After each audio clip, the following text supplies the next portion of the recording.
Hey, we are here. I do apologise for the tardiness of our arrival, but I boomered the links with a certain person, so I do apologise. I'm a boomer and proud of it. So, hello everybody. Today is September 18th, 2021, which, unbeknown to me, is Batman Day. Yay! And more importantly, we are back on Saturday night. I hope you are all very well today. The last few days of summer, if you are in the northern hemisphere. And guess what? It will soon be November. I love November, I do. This week in pop culture land, the cinematic Antichrist Phoebe Waller-Bridge is, guess what? Set to replace Indiana Jones after the next film. Ooh, what a surprise. Coffee for Mr. Spielberg. More news. Star Trek Strange New Worlds will finally tackle the question about Spock's sexuality on 2 minutes. Moving on. More big news. This is the big one. I have ordered my ticket to watch No Time to Release in 2 weeks' time. Can you believe it? Less than 2 weeks before No Time to Die. Me being a lifelong James Bond fan, car crash in the waiting, I feel. And lastly, some sad news this week. Comedian. I'll start again from the top. And lastly, some sad news. Canadian comedian. Try saying that after 10 pints. Norm Macdonald died this week of cancer. He was, I kind of get the feeling this will be for our American and Canadian friends, not so well known in the UK. He was a Saturday Night Live regular as well as a career in stand-up comedy. Our younger viewers, and I probably think UK viewers as well, will recognise him as the voice of Yaphet, the green blob in the Orville. So apparently just got season 3's voiceovers recorded. So rest in peace, Norm. He was 61. I think it's time. Shall we get the guests out? I think we've reached that time. So here we go. Let me just look at my screen. Get the guests lined up. Here we go then. So first up, she's the Princess of Xanadu, but she's the queen of this channel. All the way from the land of Texas Shire, it is the wonderful, we love this girl, it's Reni. Hey! Hey! How are you, How are Mr. you? Brown? I'm well. Are you? Yeah, I just got done watching the movie of You the just got hour. done? A little bit ago. Oh, but yeah. good for you. You be jelly. No. Yeah, I'm really sad about Norm Macdonald. He was one of my favorite comedians. And Oh, really?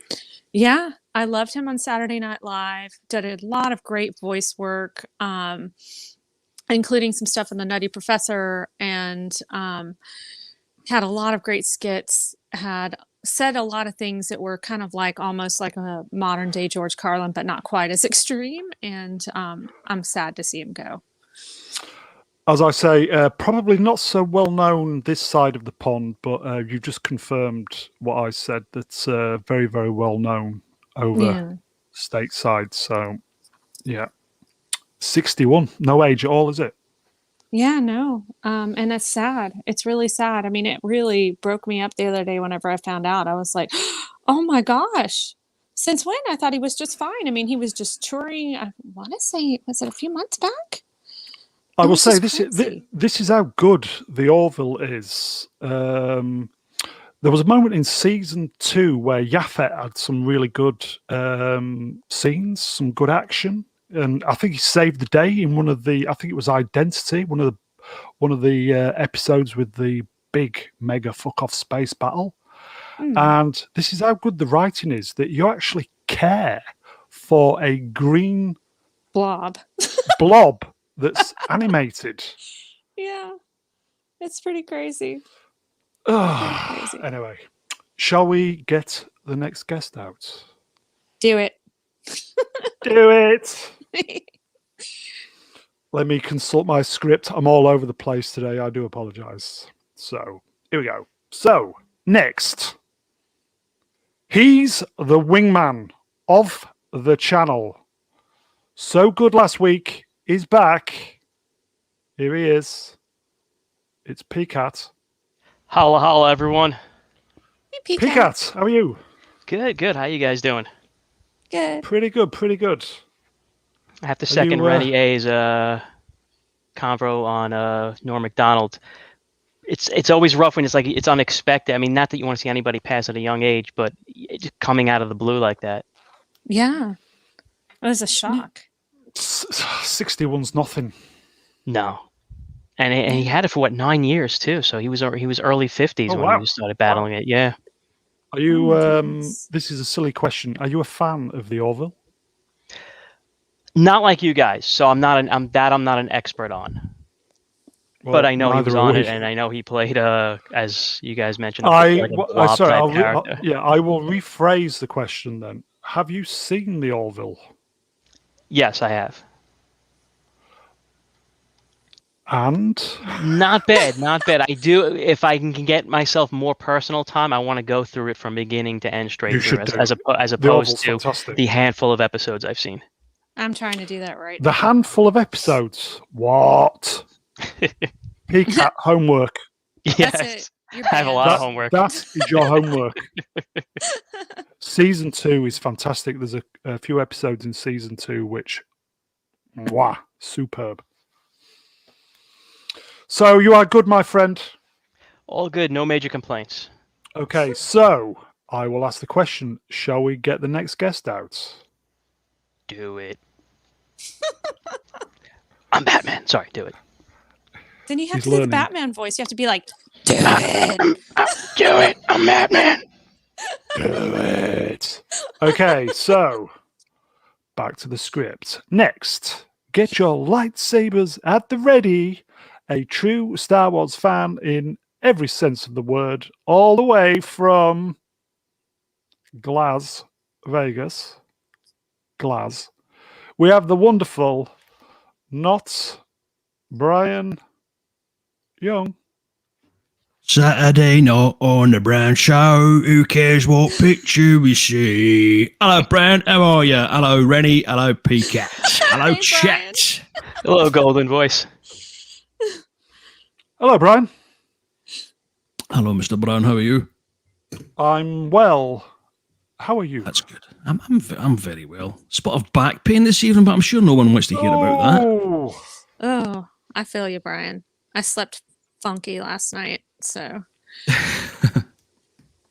Yeah, you know when you twist yourself. Been done today, and she was funky last night. Sounds good. Yep. Now I'm just full of pizza, so. Well, I suppose it's better than a hot pocket. Yeah, well, that is kind of pizza though, but it's like different. Have you been fed, Reni, or will you be crunching your way through this show this evening? No, I have been fed. I'm like literally about to bust. I have like Papa John's pizza. Was it a meat feast? No, just pepperoni. You're not into meat feasts. Moving on. 10 minutes. Brian, shall we get the next guest out? Let's get a show on the road, Mr. Yeah, I think we need to get the wheels turning. So here he is. He's the jester from Leicester.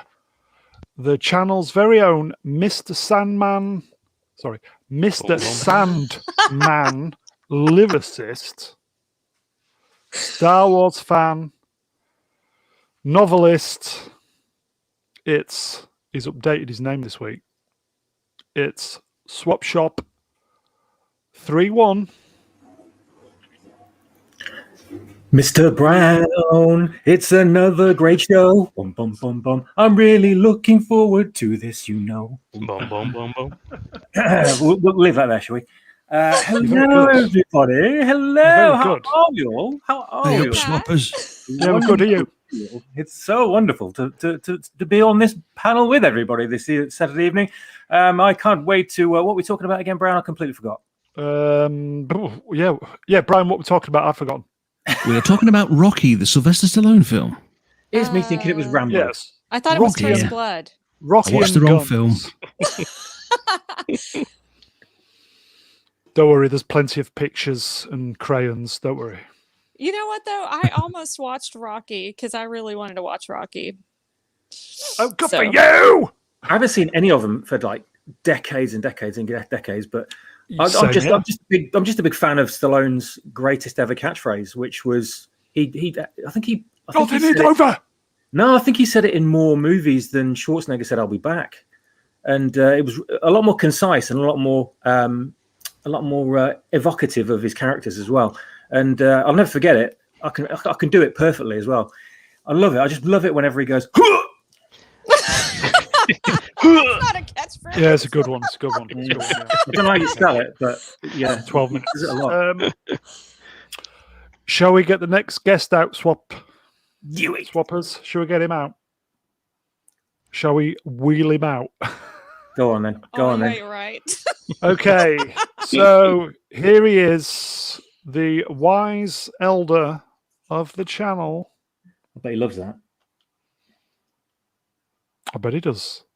The writer, the portal, the director, and paid up member of the Selfridges Appreciation Society. He is the great MegaGeek himself, Ian David Diaz. Hello. Sorry. Hey, oh. Did you nod off? No, I was just looking at my phone. I was just Oh, waiting for you to sorry. say Selfridges, and that was the key for me to, oh, okay, he's talking about me. So, yeah, so there you go. Is that your safe word? Selfridges. Well, no, just I was trying to do two things at the same time, put it that way. Oh, don't do that. Only women can multitask. Well, that's a bit sexist, isn't it? Jeez Christ. No, it's making a statement.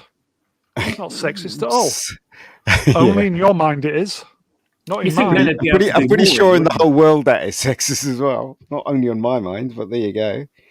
Oh, well, the blue hair bad brigade will be coming after me.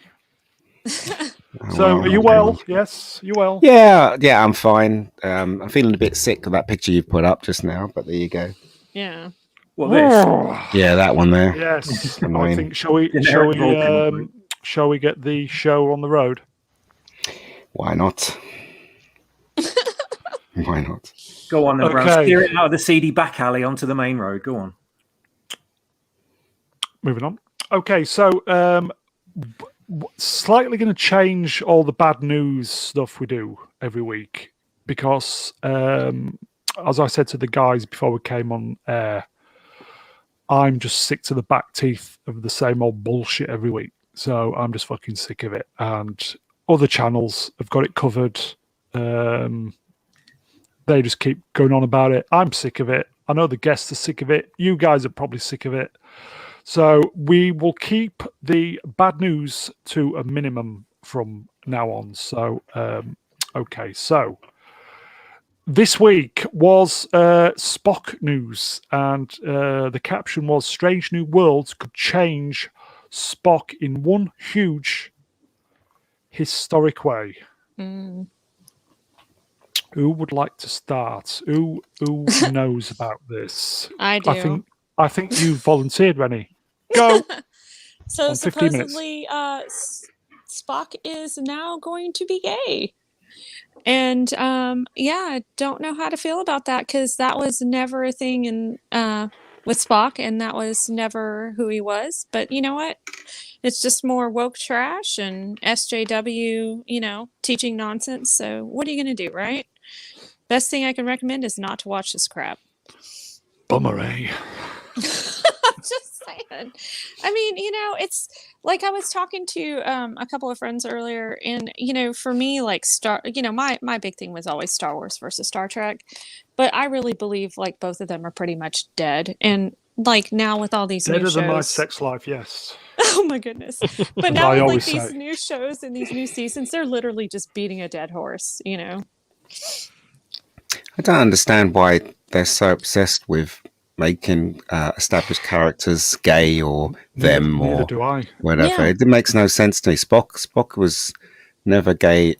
Shouldn't they be concentrating on telling a story and making sure it's fun? And why they concentrate? I just give up. Why not just create a character that is? Why does it have to be an established character? Why do you have to change them? Also, he looks nothing like Leonard Nimoy. Casting's really bad on this one, and the show sucks. So I'm not going to give it no attention whatsoever. I don't care about this stuff anymore. Same here. Can I be controversial? It's your show. I'm kind of I kind of liked him in Discovery. Yeah. You're the only one on this panel. I was going to say you might be the odd man out. Maybe I was just desperate for some entertainment.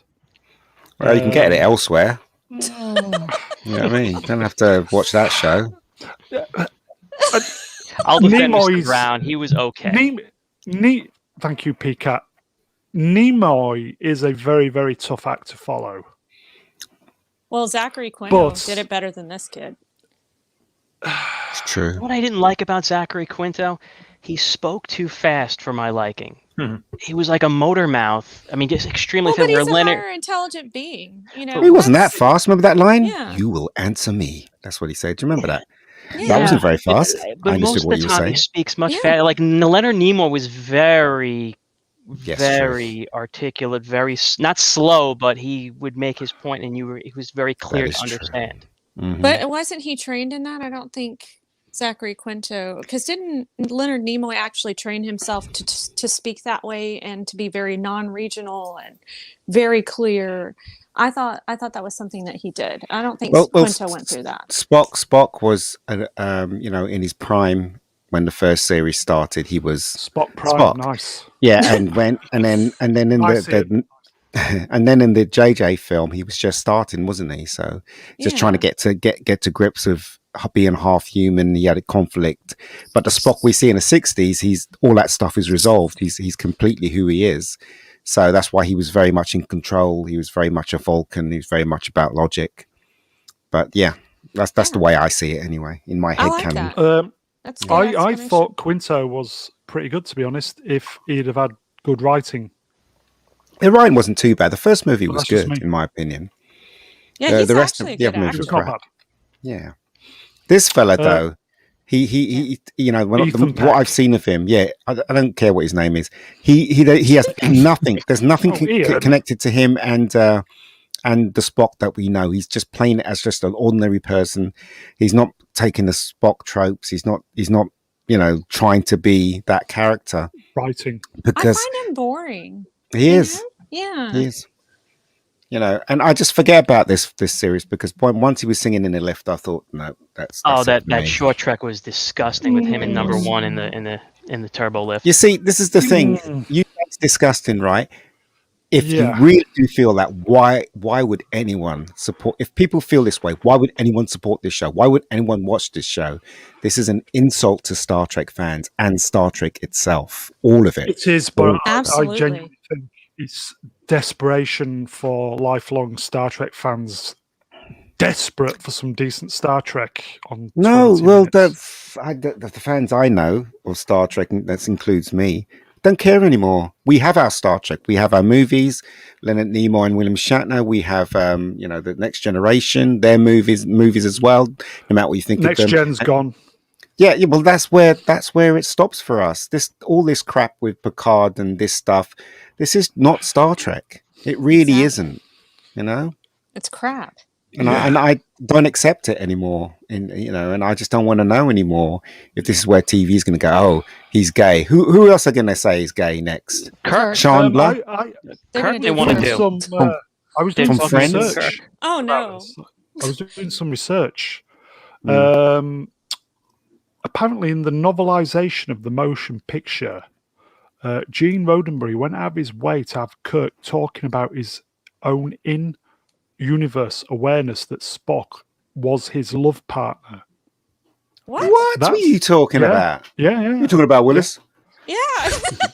That went through my head. Spock refers to Kirk with the Vulcan word Tihala, which loosely translates to, and I think this is the difference between you guys and all these blue-haired bad people and stuff. It means, loosely translates to brother or to lover. So they're going to take the lover angle instead of the brother angle. Thank you. That's the problem. No, it's always been a problem. These people that want to destroy the stuff that we love. It's always going to be a problem. From now on, it's going to be a problem. The best thing you can do is not watch. Yeah. Vote with I keep your saying wallet. that every week. Every week I keep saying that, but yet people watch. Yeah. Don't So, pay for yeah. CBS. Swappers, you got any thoughts? God damn it, Spock! You're a green-blooded, emotionless Vulcan. Yeah, Oh, that was good. he is. I think you'll find I'm now a homoid. New alien. Oh my goodness. Yeah. It's not good, is it? Maybe though, when he's suffering from Ponfar and he's got the Vulcan fire, Any Burn. port in a storm. yes. Thank you, Brian. Damn it, Spock, how much longer are you gonna be in there? I just wished, I just wished all this bollocks, literally all this bollocks aside, Spock's bollocks, I just wish they'd give us some decent Star Trek, some proper Star Trek where it's sci-fi. Do you know what? I really don't want to see any of this anymore, because every time I see Kurtzman's face, I want to punch it. Yeah. I want to punch. He's got a face Yes. that you want to punch, and I just don't want to see any picture of him anymore. I don't want to see any of this crap anymore about Spock being gay. Nothing about Star Trek, because then my sanity will be intact. Because the more I see of this stuff, Ian, the more I you just can't go. punch him, mate. You can't If punch I him. may. Why You can't not? punch He has him. a very You punchable may. face. No, he's wearing glasses. Yeah, I but don't he's care. got the type of face you'd never get tired of hitting. Exactly. Kind face, the kind you don't want to stop hitting. It's pretty punchable. If I If I may. may. He does If come I from may. good acting lineage, though. I will. That's he's should tap into his grandfather's lineage. Not everybody gets the talent, dude. That's true. Brian, I think do you I think this is a big missed opportunity here. For what? I just don't think they've gone far enough with the woke. I think they really need to put woke on the warp speed. What they should If have you're gonna do done- it, just go full warp 9. Yeah. What they should have done is make young Spock a woman. And then they could have said, Spock becomes trans, and he's always been trans. And then he could have thousands of articles saying, Spock has always been trans, and you can see it in the original series, and then gaslight anyone who's older than 23. So I think they really need to take it to the nth degree here, because I'm getting bored with this kind of generic woke they're doing. I think they have to ramp up a bit. I think it's a mistake. Fucking bullshit, isn't it? Okay. MegaGeek's not going to like the next picture because it's more Kurtzman. Oh, Dear, dear. Okay, so yeah, I said boy Another Pop, not boy Yeah. Spock. so just more of the same. It's tragic, isn't it? Really? It's It supposed to be is. called Strange New World, and it's supposed to be about exploring, the new frontier and undiscovered worlds, Bottoms. incredible things beyond the human imagination. And it's all going to be focused around where Spock sticks his junk. yeah, exploring his sexuality. Ooh, That's ooh. fun. Oh, you naughty boy. Some days you just can't get rid of a bum. There you go. Yes, Commissioner. Yeah. What'll happen is he'll go through Pon Far, and the only thing available is another male. That's how they're going to do it. Yep. Oh, good lord. Speaking. Okay, so Hello. I didn't. Yes. Okay. So today is Brian. What is today? Today is Batman Day, and in Glasgow they shone a large bat signal, and I think at the same time someone phoned an ambulance, and we're waiting to see who turns up first, Batman or the fucking ambo. Oh my goodness. How comes this is Batman Day? Is this a new thing? I've never heard of it before. It started in 2014. Sorry, am I cutting your grass here, Brian? Oh, don't talk to me about cutting grass. Go on, Brian. You go for it. It started apparently in 2014 on, I think it was the 23rd of July, and it was the 75th anniversary of Batman's first appearance, did not and know that. continued it ever since. And it's kind of migrated to the third Saturday of September is Batman Day. Oh, I never. Why is it today? Is it when it was created or something? No idea. I didn't go that far into Or it. did they All just I make it know- up? Probably. It's just a marketing Stick today. opportunity like everything else is. So Yeah. I thought we'd go through some of the Batmen Yay. on a more positive kind of forget all the bollocks in Hollywood and do some more, positive stuff. I honestly How can't can you bend believe down with a belt today like is- that? I can't believe today is Batman Day. And it's such a coincidence because I'm wearing my Batman 70s banana hammock. Oh, Thank you good for for that, Matt. you. It's not. It's digging into my shoulders. Very How can he nice. bend down with that belt on? That belt's really big, isn't it? He didn't. He didn't. He never did he? No, Well, at least he could turn his head. Exactly. that's Adam He's got to West, hold that right? stomach in somehow. He does. Yeah, he does. I got to meet him a couple Different years time, back mate. Different before time. before he died, and I was very honored to meet him and Burt Ward. Wow. So, Great. yeah. Oh, the porn lord. Oh my goodness.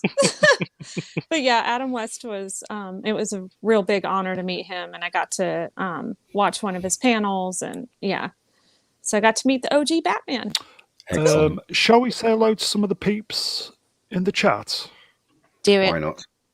Okay, so I will just scroll down. So Bishop Moore's in. Captain Deckard Spock. Hail, my friend. Captain Crunch. Smeagol. Citizen 333. Did I say Edge of Time? If I didn't, hello again. Cruel Birab's in. Dalek 451. And not Brian Young's in. Tim Possible.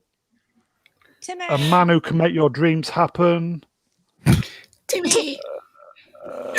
And there are other people, but they are anonymous. So, okay, so going back to Batman, for me, the first Batman would obviously be Adam West. When I was growing up in the 70s, always seemed to be on TV all the time. I've basically got the more famous Batmen lined up, so we'll just kind of speak or share some thoughts about each one, and then we'll get on to the film. Yes. So, Brian, any thoughts on Adam West? Classic, the original, the one that got me into Batman in the first place. Sadly, no longer with us, but I think certainly of people of our age, he's the kind of most significant. But I never quite appreciated the kind of campy tone after I hit 14. I'd still watch it now and appreciate it, but Yeah, especially when you see the cameos from some of the more famous actors yeah, of the day. yeah. That's it. What else do you Reni? want to say? Costume? Talk about the costume. I remember I watching was hoping there was more, but go on, Reni.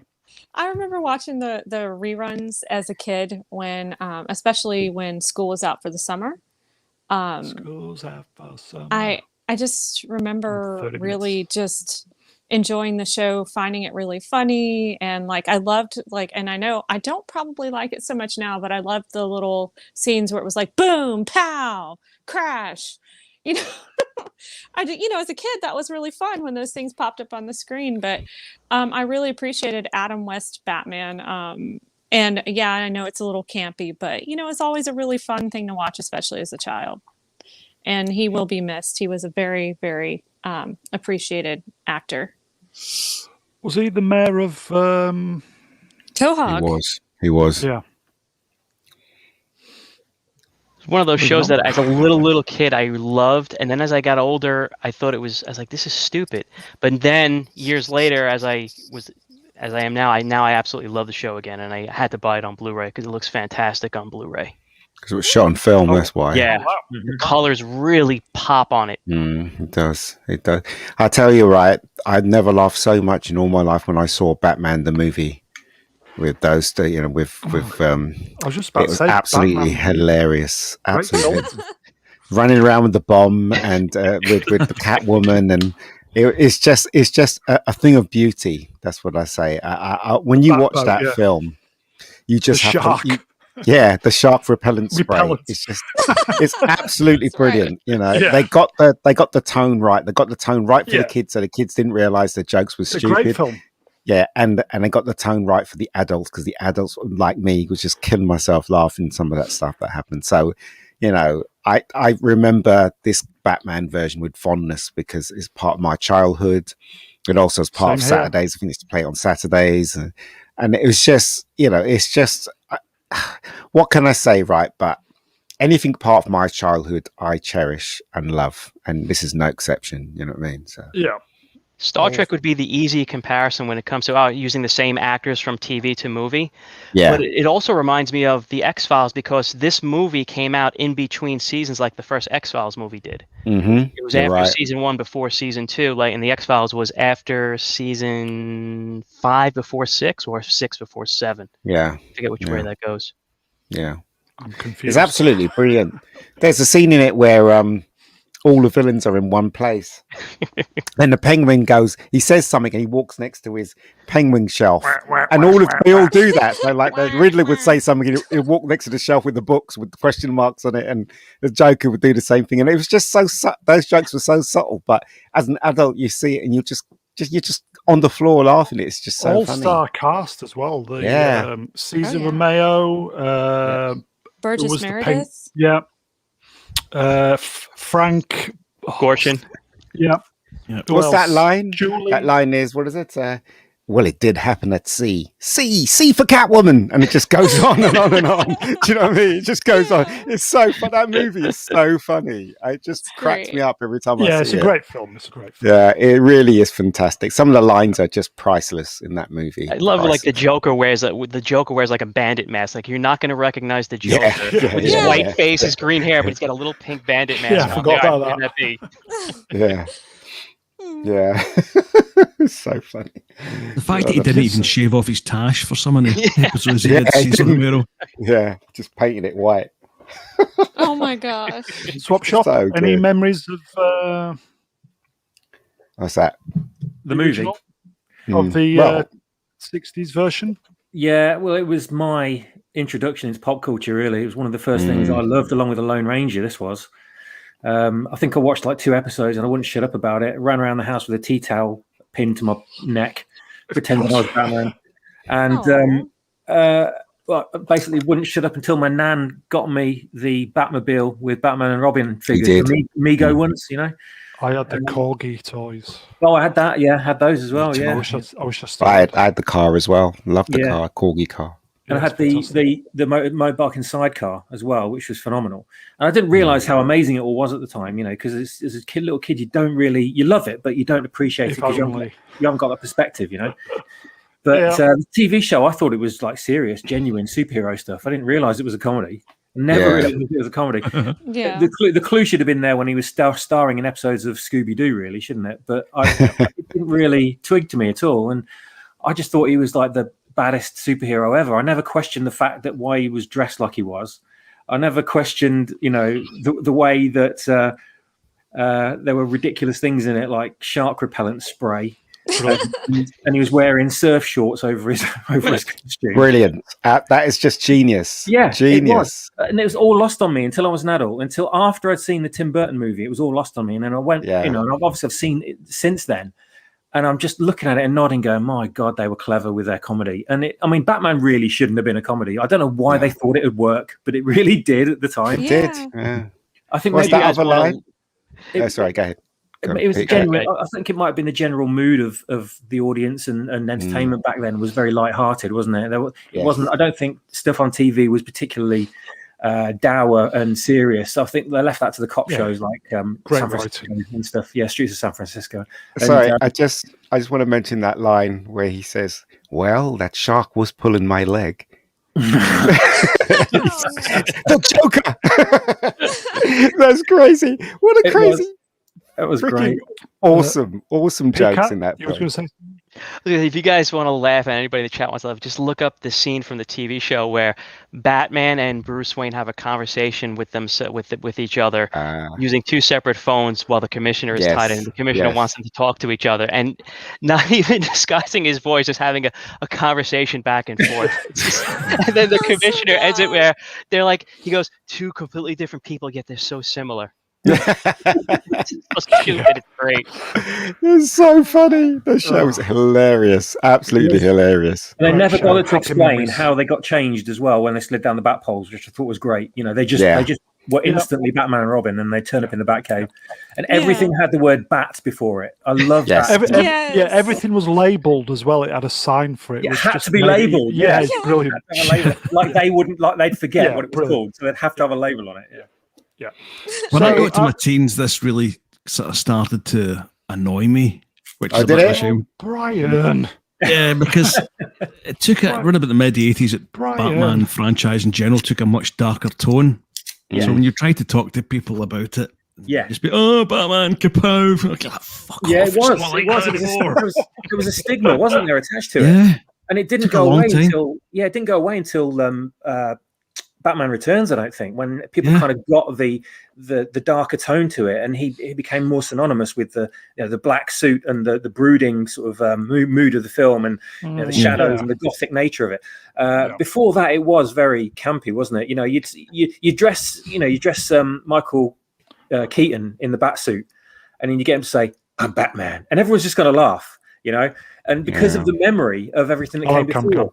But it was only after Batman Returns, really, did people really start going, "Whoa, Batman, it's more deep. Cool," you know? It's more deeper than that, Matt. Basically, because of the series, every time somebody had approached Universal or any huge studio about superhero film, they go, "What? You want to make a hero film?" And they always refer to Batman, where it's like, "You want to make a campy?" They always assume that anytime you wanted to make a superhero film, it would be campy. Yeah. And I think because of Superman. And obviously Batman. That those two films changed the way we looked at superhero movies. Yeah. So there you go. So Adam West, great Batman, yes, absolutely. Yeah, he was terrific. Yep. Oh yeah. Right. Okay. So let me find my graphic. It's here somewhere. Right. On to the next one. Keaton.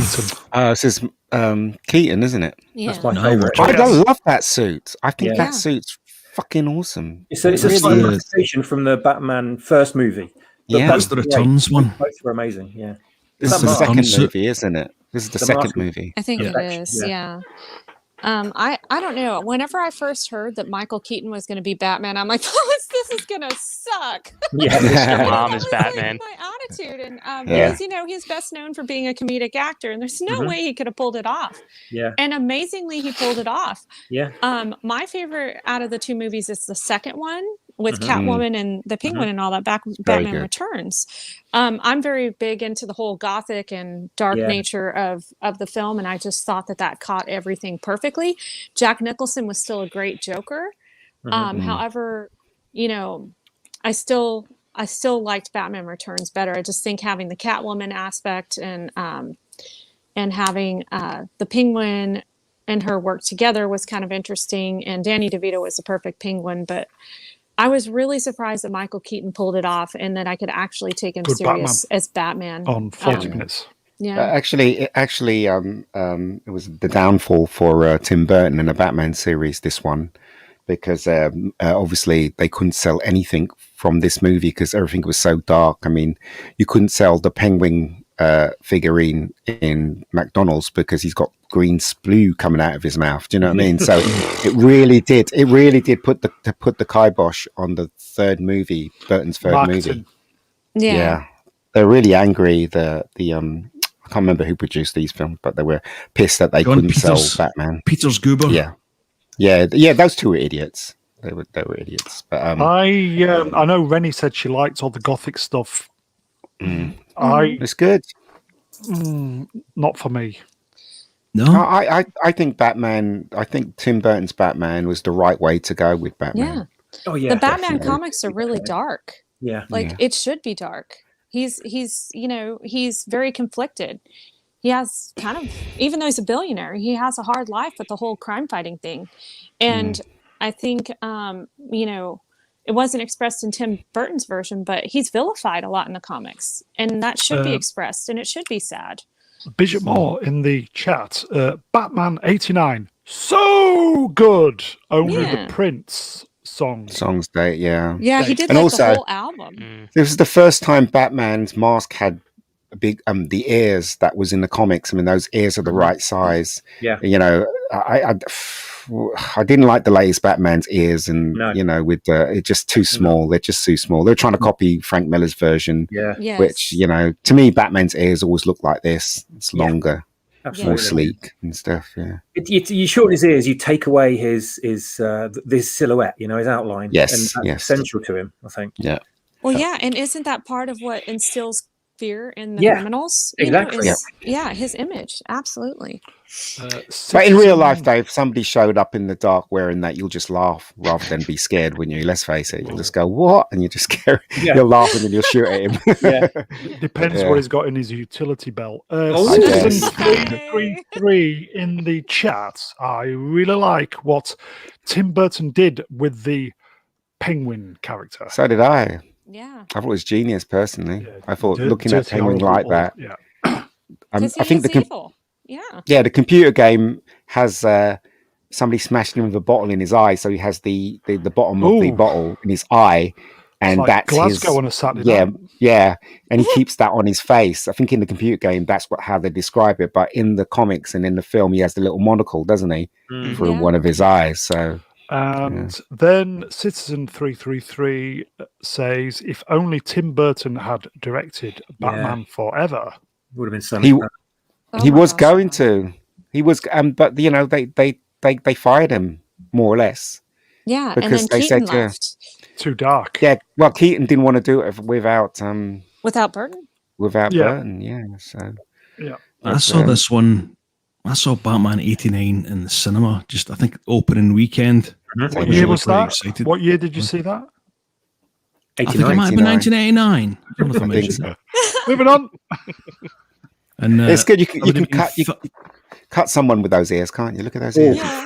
Have someone's eye out. Just to go back to what Reni said a couple of minutes ago.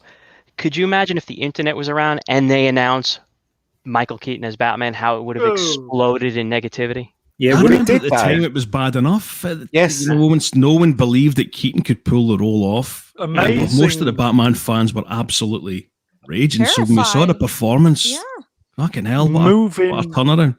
I will say, moving on 30 or so years, imagine the internet, how that would go when Keaton is coming back as Batman.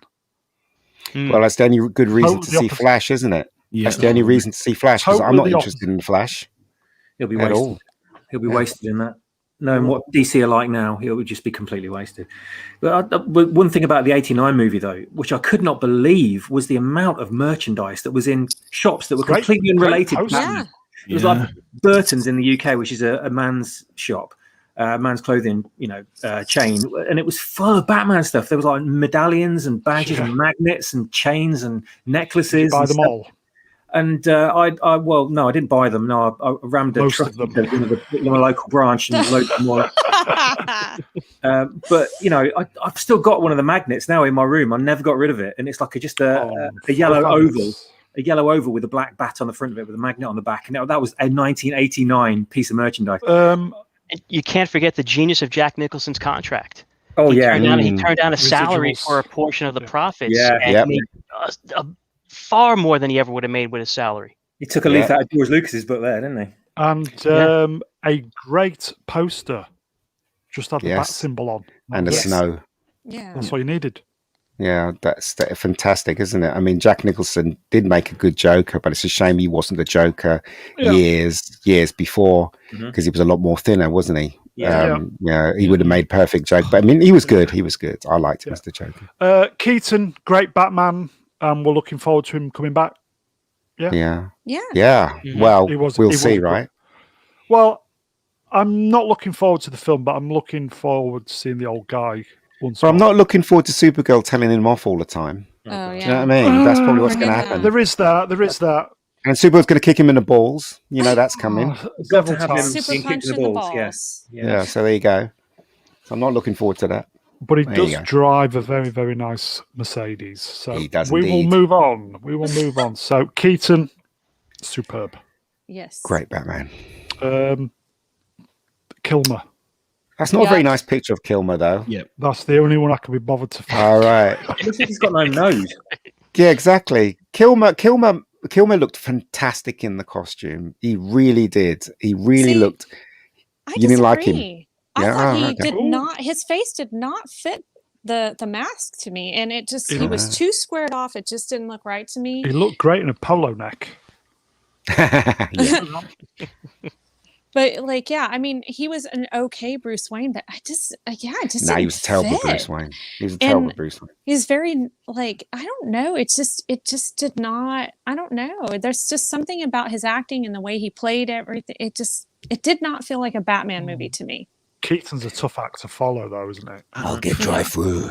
I think it's less about Keaton and more about the absolute shambles that Joel Schumacher produced for this. Absolutely. Probably, yeah. I think that Kilmer would have been a brilliant role. It would have been a brilliant pick if he was doing something like the 2005 Batman Begins. Yeah. But for this one, with the stupid kind of campy thing that he brought back, when they'd already changed the tone, those two films are nearly crashed the franchise completely. And it's such a shame that Kilmer didn't get a chance to do something better. I think it was halfway through filming of that, one of his friends brought his kid in to see the stuff, and he thought he'd really want to see me in the Batman gear, and the kid wasn't the slightest bit interested in him. It was just the kid wanted to be Batman, and he realised that people don't want to see the actor, they want to be Batman. And at that point, I think Kilmer went, I've got no interest in portraying this character anymore. And he talks about his new documentary about having to stand about with his hands in his hips, and with that tone, he was contracted to make The Saint, wasn't he? When they were going to make the other one, so he couldn't do it because he was contracted to make The Saint. He decided to make The Saint instead, didn't he? So I think it was more the lure of Saint was one part, but he could play a whole lot of different roles, and he's kind of a character actor more than he's a leading man, but more of a character actor. We have some top trivia in the chat. Citizen 333 says, Brian, do you want to read it out? Citizen 333 in the chat says, fun fact, Batman creator Bob Caine said Val Kilmer was his favourite Batman actor. Really? He probably said that when the film came out.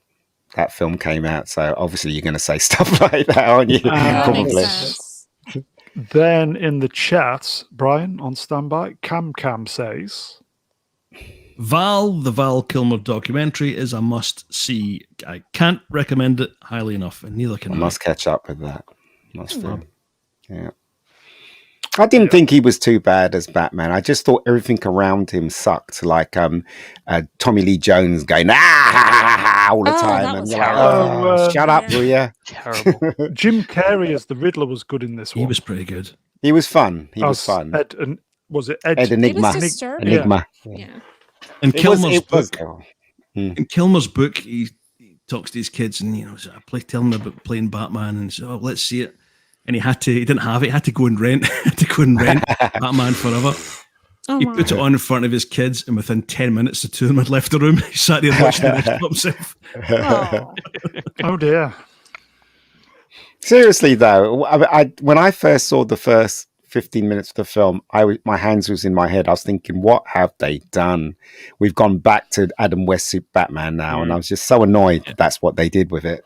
Yeah, and did you personally. notice how they changed the whole look of Gotham City from like Tim Burton's look, and it changed like from like kind of a gothic black and white kind of feel to like a lot of browns and yellows, and I'm like, what's going on? This doesn't Well, the even thing- look the A lot same. of brown isn't a bad thing. Well, But the thing is, though, the reason why they did that is because the studio heads were annoyed with the last Batman film. They couldn't sell anything because things were so horrible. You know, Penguin with spear and green sludge. The Catwoman looked like she belonged at a sex club. Do you know what I mean? And they were really annoyed. So they hired Joel Schumacher, which is the worst thing you could ever great do. choice. And they changed it. It was all neon. It was all colourful. It was all meant to be for the Oh, kids. You can lovely. buy the toys in the shops. You can go to McDonald's and get the free toy and stuff like that. And that's what they did. And There's a lot it just of neon turned out colours and shite. Yeah. reds and greens. Yeah. I will say, to be controversial, I quite enjoyed the film, but I'd literally just walked in the door from Glastonbury Festival and was went on to see acid. it, Up my and tits. I was, well, yeah, high as a fucking kite. So yeah, I quite enjoyed it. But Seal, the Seal song was good. Sorry for That's all interrupting. right. Yes. Nicole Kidman was Kiss just from a not Rose, a good yes. Yeah. addition to that film either. She didn't have any chemistry with Val Kilmer. No, she She didn't. looked- It's a shame, really, because she She looked didn't. good, but- She's a really good-looking woman, but in Yeah. that film, she didn't. I didn't. Usually, when you see someone in a film What's her like name? this, they look. Meredith Chase or something like that. Yeah, something Yeah. Chase, Meridian Chase, I think. Meridian Chase Chase. Meridian. I think, Chase right? Meridian. Yeah, Yeah. Chase Meridian. We got there. But Okay. I didn't fancy her in that film though for some reason. I don't know why. I don't know about you, Swapshop. Did you fancy her? No, not at all. I wasn't really ever into Nicole Kidman, if I'm honest with you. I don't know why, but Yeah, same the here. film didn't Just- help it. Yeah. She was Agreed. just another Swappers. woman. She was just another woman that Batman was revealing his secret identity to. Yeah. It's another Tuesday. Swappers, do you want to read this comment in the chat? Michael Keaton is the best actor Batman thus far, in my opinion. I'd have to agree with that completely. And that is from Citizen 333. And do you know why? He's a good one. He is. Do you know why though? Why, Ian? Why is he a good Batman? Because Michael Keaton played Bruce Wayne completely different to Batman. If you look at Yes. all the other Batmans that comes after him, they're all the same. What's his name? Apart from his voice modulator thing, the last Batman was it Ben Affleck. Yeah. But Ben Affleck's got a distinctive chin. How could they not know he's not Bruce Wayne? Do you know what I mean? How could they not know?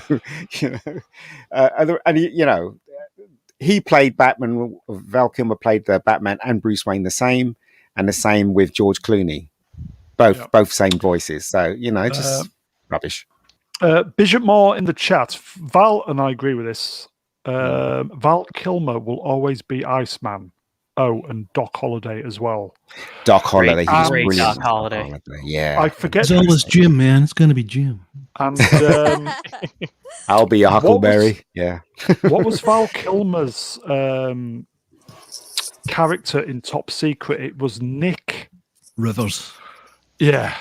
Everybody should check out Top Secret. Top Great Secret's film. fun. Yeah. Great film. Love it. Okay, so Val Kilmer, is he a bit of a meh? Yeah. Okay. For me. Keaton, tough act to follow. Yes. He was. And probably the writing didn't help, but there you go.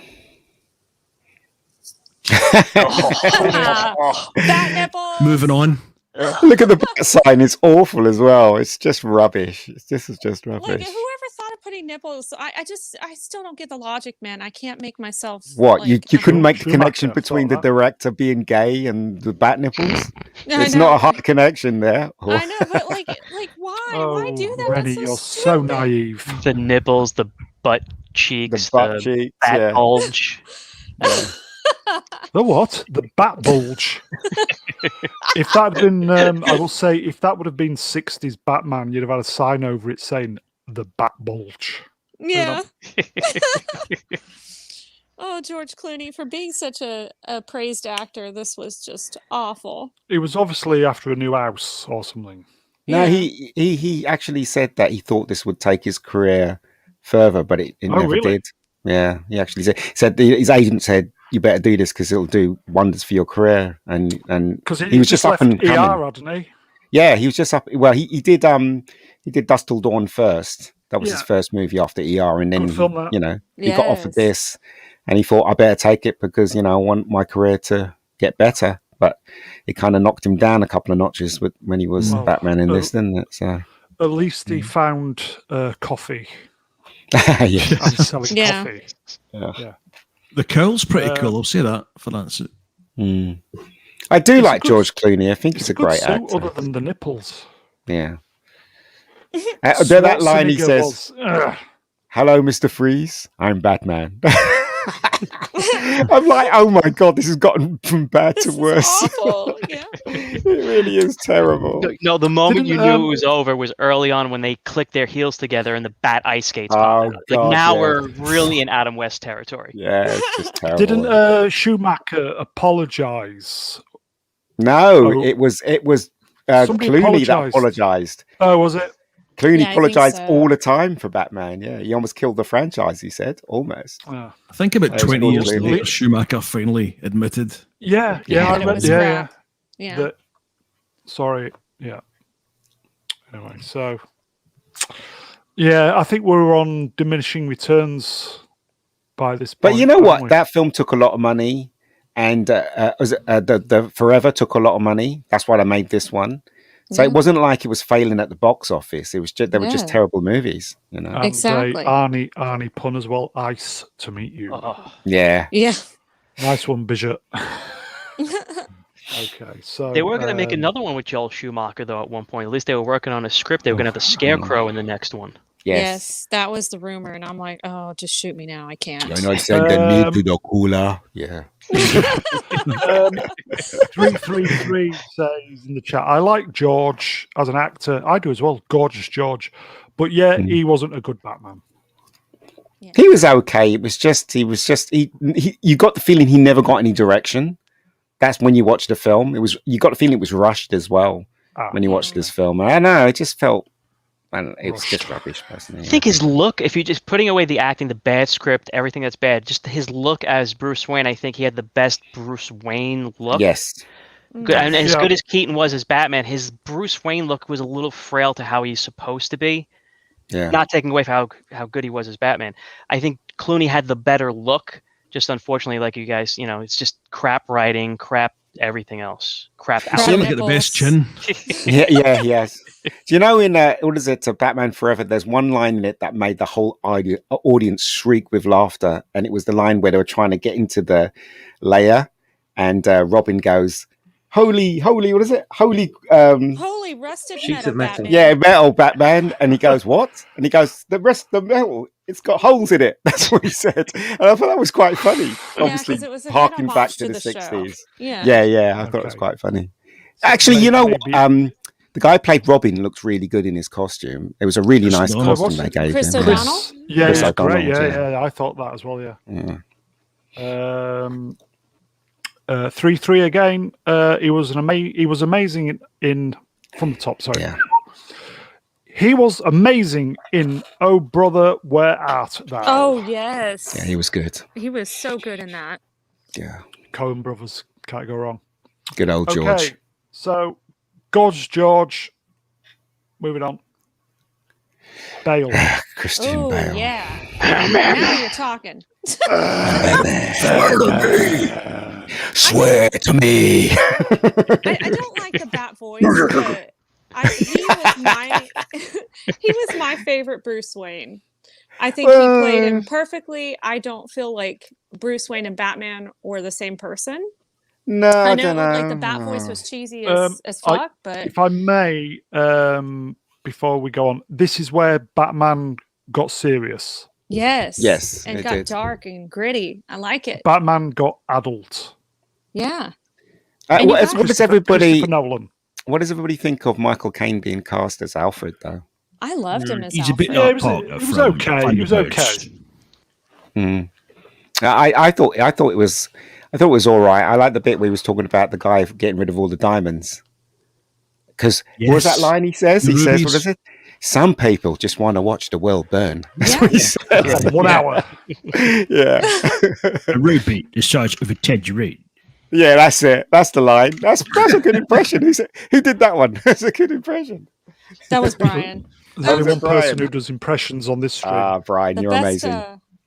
voice artist on the channel. Yeah. He is. Yeah, I loved him as Batman. Like Christian Bale is my favorite Batman. And Morgan my favorite Freeman Bruce as Wayne. was it Lucius Fox. Yeah, Yes, Lucius loved Fox, him yeah. too. Yeah, he was good. Yeah.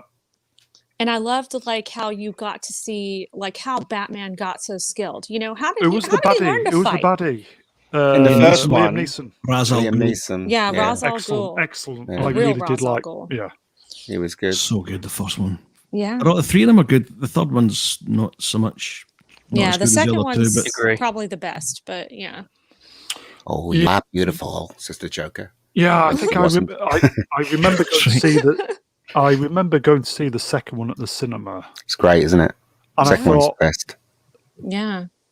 I don't know if the hype had got to me because I watched it and I thought, nah, it was okay, no, surely not. and then I liked it.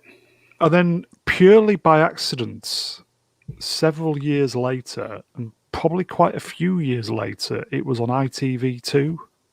Mhm. And I thought, okay, I'll watch it. And I watched it. And I thought, this is a fucking masterpiece. It's amazing. It is, but the bit with the pencil It's a masterpiece. Oh yeah, I'm gonna make The bit this with the pencil pencil. disappear.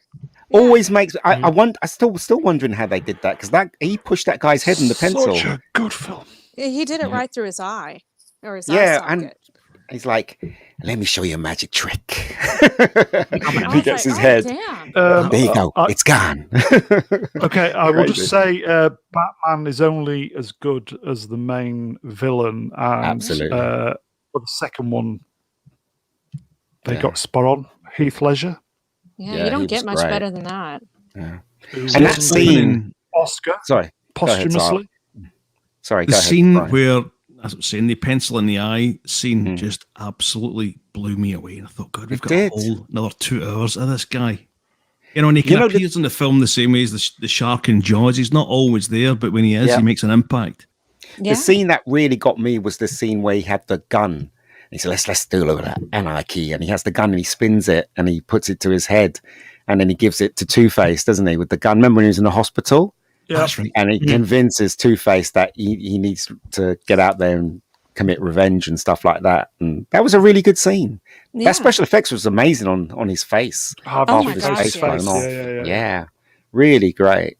You know, but What was the name of the actor who played Two-Face? can't remember. He had a funny chin as well. Aaron Eckhart. Yeah. He was Yeah. in Aaron was he in Battle Los Angeles as well. Yes, he was. Yes. Not his finest moment. Well, I quite enjoyed it for a kind of a B movie war boner. It was all right. Mm. Yeah. Bishop Moore, love this Batman. First and second movies are brill. Just the third movie was a bit pants. It was a bit, wasn't it? Mm, It was. I mean, Nigel let's face Caine it. derailed that a bit, didn't it? But When he passed away.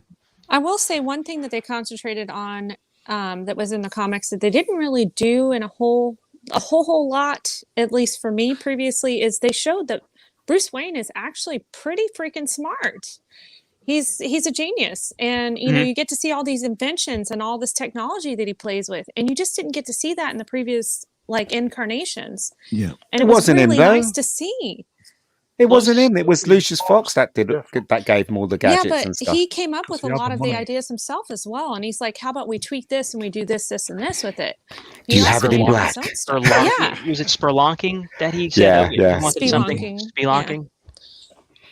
Quite right, Mr. Wayne. Quite right. He was more of a detective in these he films. was, yeah. Yeah, which Although is what he Keaton did Keaton in had the a great comics. Keaton had a great moment in the '89 one when he was breaking down the formula and Yes. figuring out what the Joker was up to. I Yeah. thought that was like up until the Bale ones, that was the only time we got to see the detective type skills of Batman, the world supposedly the world's greatest detective. Yeah. No, I like this costume as well. I think this costume rocks. Yes. Really does. Yeah. Good Batmobile as well. Yeah. Oh my gosh, I love that. It's like almost like what they described it as, a black tank when they were trying to figure out what to call it when they were chasing Straight him. out of Iraq. Yeah. Yeah, I just love it. I'm like, that is the coolest Batmobile for me. What was that line? Where is it now? It's on the roof. What? It's on the roof. Yeah. A lot of Batman was shot in London in the Docklands, wasn't it? It was, if I remember yeah. correctly.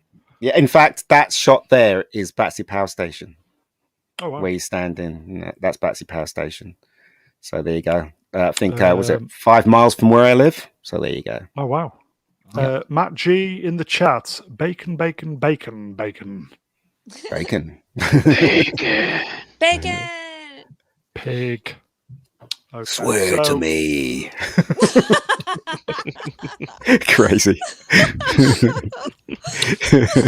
So Bale, for me, other than the Batman, decent Batman, yes.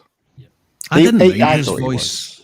No, I didn't mind his voice. I thought I know it was a lot different from the kind of velvet voice that you would get normally with Batman, but the way he played it was as if his Batman had a kind of animal side to him. Yeah. You know, a kind of fucking lost the plot type madness about him. I like that. Yeah. Yeah. Swappers, anything? I really appreciated Christopher Nolan trying to ground the character in reality, but I didn't like the fact that Gotham just looked like Chicago or somewhere, just generic. That's true. I didn't like Yeah, that. a lot of it was filmed in Docklands. Chicago. Yeah, it was too much of it was in Was daylight. it Canary Wharf as well? It looked like it. I don't know if it was. Yeah. I don't know, to Probably be honest. Canary Wharf, but yeah. Sorry, Matt. I carry on. think when he drives through the mall, that's Canary Wharf. You know, the bit where he's in his bat bike, and he drives through the mall. I think that's Canary Wharf. I'm not really sure, though. Yeah, I mean, the gadgets and stuff, I thought they were all good. The suit didn't have enough of an emblem on his chest. It was too black. It was just all one color, really, apart from the belt. I think the symbol on his chest either should have been, golden or silver or something, just to differentiate it between, that and the black of the suit. He still couldn't turn his head, which I hated. Well, in the second third one, one, he it could. was the second one he could, because they made Yeah. the mask so he can turn his head. Yeah, I didn't really notice the difference, to be honest. No, but there's a bit in the film where he says to Lucius, he says, "I want to turn my head." Yeah. Because in the beginning, he stops all those fake Batmans. Remember, he stops all the fake Batmans, and then he goes to, and he says, "I want to turn," and then he creates that costume where he's got that thing around his neck so he can turn his head. Yeah. So I don't know if you remember that turning scene. his head, though. To be honest with you, I still never noticed it. Oh my goodness. I just didn't, it just didn't seem like it. He still seemed as immobile as ever. But I never liked Christian Bale's voice. It's not to say he wasn't a bad character, gruff, a bad didn't actor like for it. the role, but I couldn't get on with his voice as Batman. And Heath Ledger was just incredible in that as that character. Fucking amazing. But I don't think he was the Joker. He was some guy with the Joker's label, but it wasn't the Joker. That wasn't the Joker. He was too motivated and careful and logical to be the Joker. The Joker's absolutely, I mean, he's a genius and he acts insane, but he's not actually insane. But he's a lot more theatrical. He's a lot more theatrical and a lot more sadistic, and he does things to please his sense of humor rather than to get revenge or retribution. So Ledger's character might have been called the Joker, but I don't think it was actually the Joker. Oh, really? Wow. He's good, isn't he? Wow. Sorry, Matt. I kind of disagreed. Really, I think he was a madman with a logic. He wanted to prove to the world that everything that the world stands for, everything that made logical sense, was crap, and the only way to live in this world is chaos. That's what he wanted to prove. That's why he had that bomb in those 2 boats and stuff. He wanted to prove that to himself and Batman, but Batman and humanity proved him wrong. Yeah, and I thought that was pretty clever in the script. The Joker's not that. The Joker's not that logical, though. He's random. He's sporadic. He's unhinged. That's why he's locked away in an asylum. Is because he's so unpredictable. Even though he's very, very clever, he's a lot more. He's got such a massive chemical imbalance in his brain that he can't be contained, if you know what I mean. Whereas Heath Ledger's character, he was more of an anti-hero, really. Even though he loved chaos, I was kind of on his side when I watched that movie. Cheers, and the Joker shouldn't really be sympathetic in any way. He should be a completely hateful character, even though you might find his jokes funny. He's this sadistic person, whereas Heath Ledger's character wasn't sadistic, I don't think. Really? I found him very sadistic. Yeah. I think sorry, go ahead. You go. No, on you go. Sorry, I think you're right to a certain degree, Matt, but I think what Nolan was trying to do, as I disagree with some of the things he did with Batman, he was trying to ground it in reality. And the only way he can ground the Joker in reality is to come to the conclusion that, yes, he was a madman, but he was on a mission to prove the whole world wrong about reality and about what we consider reality. And that was his thing. But I totally agree with you. But he's not like the Joker in the comics or in the computer game or in the the past iterations of the Joker. But I still welcome it anyway. Oh yeah, I definitely welcomed it. I thought it was. I just accepted it that it was a byproduct of the direction Nolan was going with the story. The type of film he was making. He wanted to. It's just an iteration of the Joker. It's not really, a one-to-one rendition of the Joker. It's kind of a product of the Batman world he created in his movies. I think you're right. I do like that the lack of a true backstory for him in the Dark Knight, where you don't get the backstory like you get in the Michael Keaton one. I like the fact he just comes up with two completely different tales on how he got the scars on his face. So he's just literally making it up, and you never get a true reason why he is the psychopath he is. Yeah, when he came away with the second one, that was just like he's if he didn't already know, he's completely off his rocker. Yeah. Can I just say, I'm glad he didn't blow up both boats. Otherwise, we wouldn't have. Shut up. Otherwise, we wouldn't have Stephen Amore in the chat. Yes, our Stephen Amore, who we love, he was on the boat, wasn't he, Brian? Yeah, it was. It's funny.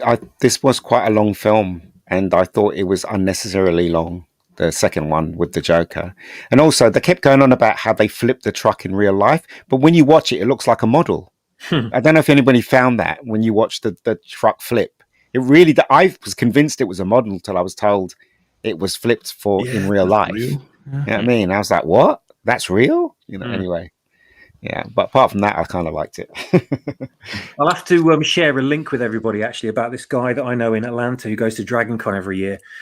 Dresses up as Batman. He's got the most phenomenal suit. Put it in the chat if you want. Wow. Yeah, I'll find it and I'll link you all. But he's called Saddle Up. He calls him. Well, that's his online name. But he's got this huge. His chin is massive. It's bigger than George Clooney's, right? But in the suit, he looks like it really fits because he looks like the video game / comic kind of rendition of him completely. Oh, wow. But in real life, it's like you just look at him in person, you just think, geez, it looks like you've just been drawn, and you're just standing there in front of me, But the suit is a replica of. Well, he's got many different suits, but one of them is a replica from the Arkham games. And the intricacy and the detail of the armor and everything just blows my mind. But he has more professionally made for him. He doesn't make them himself. But they're just incredible. And he's got a friend. He's got a friend in Atlanta who dresses up just like Heath Ledger's Joker, and he does a perfect impression of him as well. And he's like, honestly, if you didn't realize, if you thought Heath Ledger was in the building and you saw this guy walking around dressed up, like you'd think that was him easily. Oh, wow. Yeah. Demon, is this the guy that did the Batman is Easy? Oh, Dying is Easy. Sorry, Dying is Easy. No, Batman is Easy. Christ, the same actor, the same guy.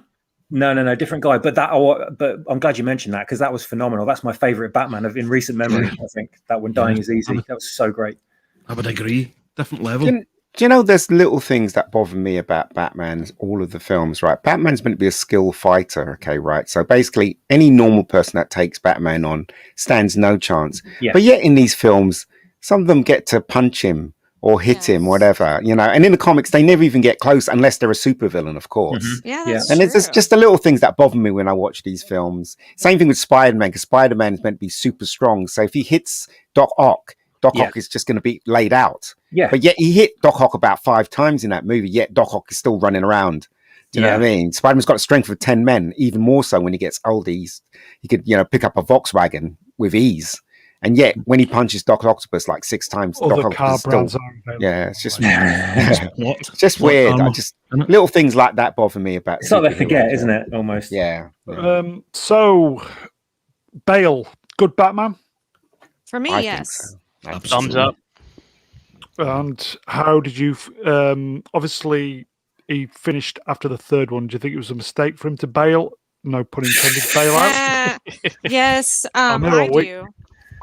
No, I don't think it was a mistake. The guy's a serious actor, and he doesn't want to be linked with Batman. Yeah, And he is a so very it's good. If you've seen him in other films, he's method. phenomenal. He really is. So, good luck to him. Good luck to him in his career. He's a bit of an arse in real life, I've been told. Oh, good for you, Reni. But yeah. Yeah, I really liked him as Batman. So I was bummed out that he said no. I know originally he would have wanted to do another one if Nolan was going to be the director, but since that didn't happen, he moved on. And I was not happy about the concept of Ben Affleck being Batman. I'm like, what? Why would you ask Ben Who Affleck? was? Nobody was. Yeah. Affleck. Okay. I did like him though as Batman. I kind of got Yeah. used to him. Yeah.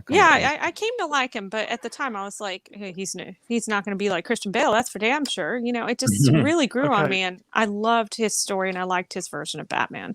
Brian, are you ready? Bishop Moore. Oh, I'm not ready. You should have given me a couple of bits. Oh, no. I'll leave it. Good for Moving on. you. Moving Good on. for Okay, you. so Bale, good Batman. Should have done it like Batman's voice, Brian. Good for you. That's great. Moving on. Oh, what's this?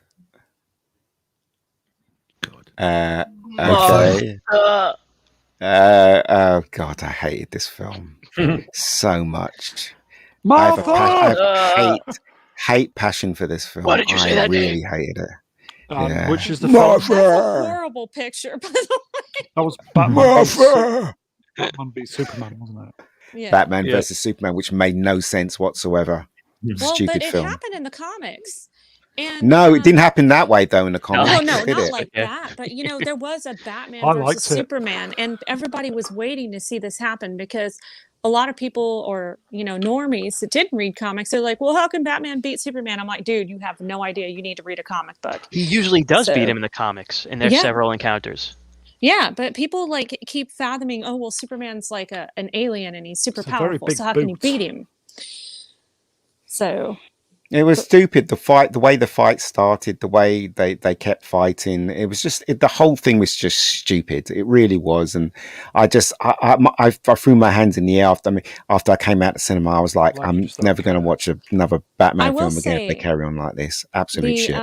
the director's cut is actually better, and it makes a lot more sense. Yeah, I the don't big, see how it could be. Extra it long is. Ultimate Edition's really good. I saw it. It basically has more bits in it, but it still suffers from the same problems. Like, why didn't Superman Shit. arrest Batman's ass when the what is it? The Batmobile smashed into the wall and Superman flew down and he just said something to him and then he flew off. After all that time talking about the bat and this and the other as Clark Kent, he didn't pick his ass off and take him to jail. Why didn't he do that? Makes no sense. Film was makes no trying sense. to The give him a film would have chance, ended straight away. That's why. Yeah. Well, they shouldn't have had a scene like that in the film then, should they? But he's 'Cause Batman. He could Ian. have broken out of prison. it annoys me. It annoys me that they have this He's fantastic. annoyed everybody. No, but it's true. I mean, everybody will agree with me.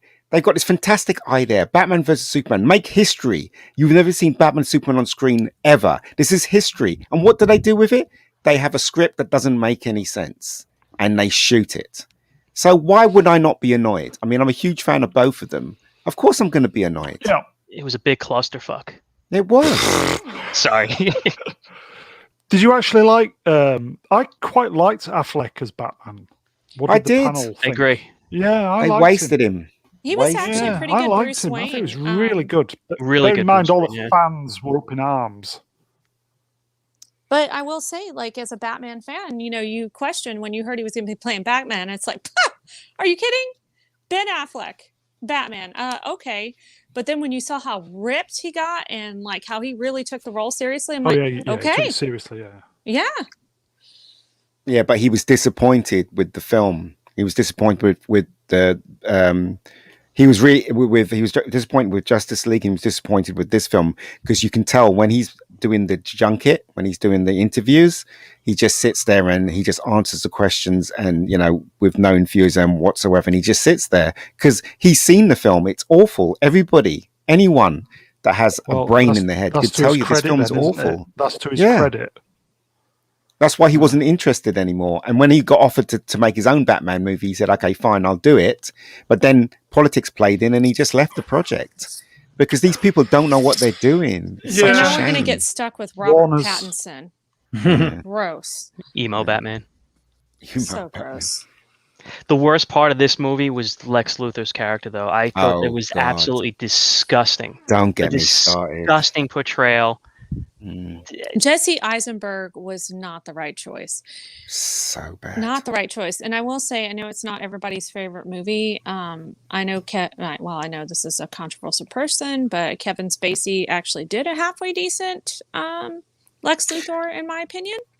But unfortunately, he got in a lot of trouble. So, but this is how bad the whole thinking about this whole Superman and Batman thing. They were all focused on Superman shouldn't have underpants, instead of being focused on how can we make Clark Kent different to Superman. Yeah. They focused on the wrong things. The stupid friggin' idiots, all of them. Seriously, yeah, you're going to be focusing on these red underpants rather than the story and the screenplay. What is? Don't get me started, mate. That is so brown annoying. bulge. Bishop Moore in the chat. I'll agree with this. Respect to Ben for the muscle he put on. Oh yeah, he really put on a lot. Yeah. He was older Bruce Wayne, though, wasn't he? That would have endeared him straight away to the fans that this guy's taking it seriously. Thought it was a good Bruce Wayne, and Batman v Superman warehouse fight scene was fantastic. When he rescues Superman's mother. Yeah, that was the best. That was a great. That was a great. That might be my favorite Batman fight sequence of anything on film. Yeah, it's good. The wonderful Andy Masterson in the chat. I love Batman Begins. Yeah, me too, Andy. Citizen 333. He was good in Zombieland, though. Who? Jesse Eisenberg. Oh God, Zombieland is a good film. I'm not a fan of Jesse Eisenberg. Nor am I. That film was crying out for Bryan Cranston. It was. Yep. Perfect it was. Yep. Cranston would have been a great Lex Luthor. Yes, he would. So bad. It just annoys me. Great opportunity. And what did they do with it? Fucked it up. Yeah. Total. If you hit someone like that with super speed, it doesn't matter what kind of costume he's wearing. He goes through a brick wall. He flies through the thing. He's not getting up. Yeah. He's not getting up. Indeed. You know what I mean? It's just things like you just sit there and you go, "What is wrong with these people?" Seriously. The picture looks like somewhere in Glasgow on a Saturday night. Yeah. That's two digs you've had at Glasgow tonight. There's still time. Okay, so stupid Martha thing. Oh, Martha. Martha. Did we like? So we liked Affleck. I did. Yeah. What's your superpower? I thought he was very good. I did like how they used, Snyder Cut was amazing.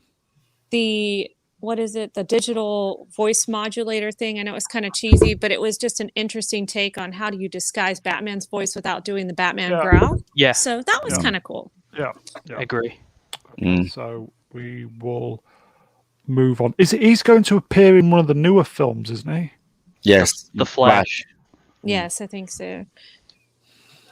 So it seems to me everything about the Flash is that all the supporting cast are the people you want to see, but you don't actually want to see the Flash. But anyway. Yeah, pretty much.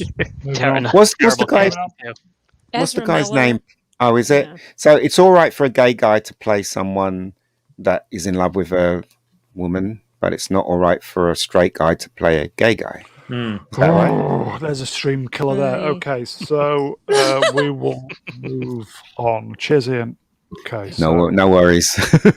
Oh no, please take it off the screen. This guy, this costume sucks. Can't stand it. He's Most got of a it- weak chin. I really don't like. Yeah, this was whenever Most they of it's came out shot with in this. Liverpool. When they came out with this video, I was And like, Glasgow. "Oh, gross! He looks Indeed. awful, awful." And what's And- with the color? I don't know. I guess just to kind of distract from the fact that he looks horrible in the bat suit. I mean, I just don't They want to make know. him look like Daredevil, as a far superior live action product. But you know, it got a lot of praise, and especially from like not just media, but from a lot of YouTubers too. And everybody's like, "He looks great." I'm like, I feel like I'm going crazy because I think he looks awful. I do You know? too. And his I chin is hate- very I weak. can't Robert stand the suit. Pattinson, by the way. Yep, you say, Robert PJ? Pattinson. The suit Sorry, looks PJ? terrible. His suit's terrible. Yeah. It is awful. He was good in Tenet, though. Yeah, he was passable in Tenet. Let's face it, he didn't do anything that was, Oscar worthy. So he was all right. Tenet was it was just confusing. The whole film was confusing. Didn't need to be though, but there you go. Are we thinking this is dead on arrival? No, look, it will make money. There's no way this film's not going to make money. But again, they still haven't done Batman the way it should be. And why not get Ben Affleck back? Why not? Why do they have to Yeah. have Get this him back, another alternative Ben. universe? Well, he got Ben, mad and get he him left the project. It just doesn't make because they've been screwing him around. Yeah. Look, Ben Affleck is a very good director. I've seen some of the films He he's directed. is. He knows exactly what he's doing. Give him the Batman project. Tell him he can do anything he wants with the project. Here's the money. There you go, mate. Make Knock the film. yourself out. Knock Yeah. yourself out and then bring gold back to us. Because I would trust Exactly. Ben Affleck. He won an Oscar. Ben Affleck won a freaking Oscar. It You know? would go ka-ching, Yeah. ka-ching, ka-ching, ka-ching. Yeah. Imagine giving him the director's job and letting him do a proper Frank Miller type of Batman Exactly. Returns. Which I Exactly. think would be great. Because he's an older actor compared to Patterson and some of the others at the time they were Batman. He'd be perfect as the elder Batman. Unfortunately, they crammed some of that stuff in Batman v Superman. But you know what's going to happen in this. Basically, Catwoman is going to beat the crap out of Batman, and she's going to kick him in the balls. So there Well, you go. why not? He looks like a Again. freaking like Again. stick. Like what Batman is skinny as hell? That is dumb. Mhm.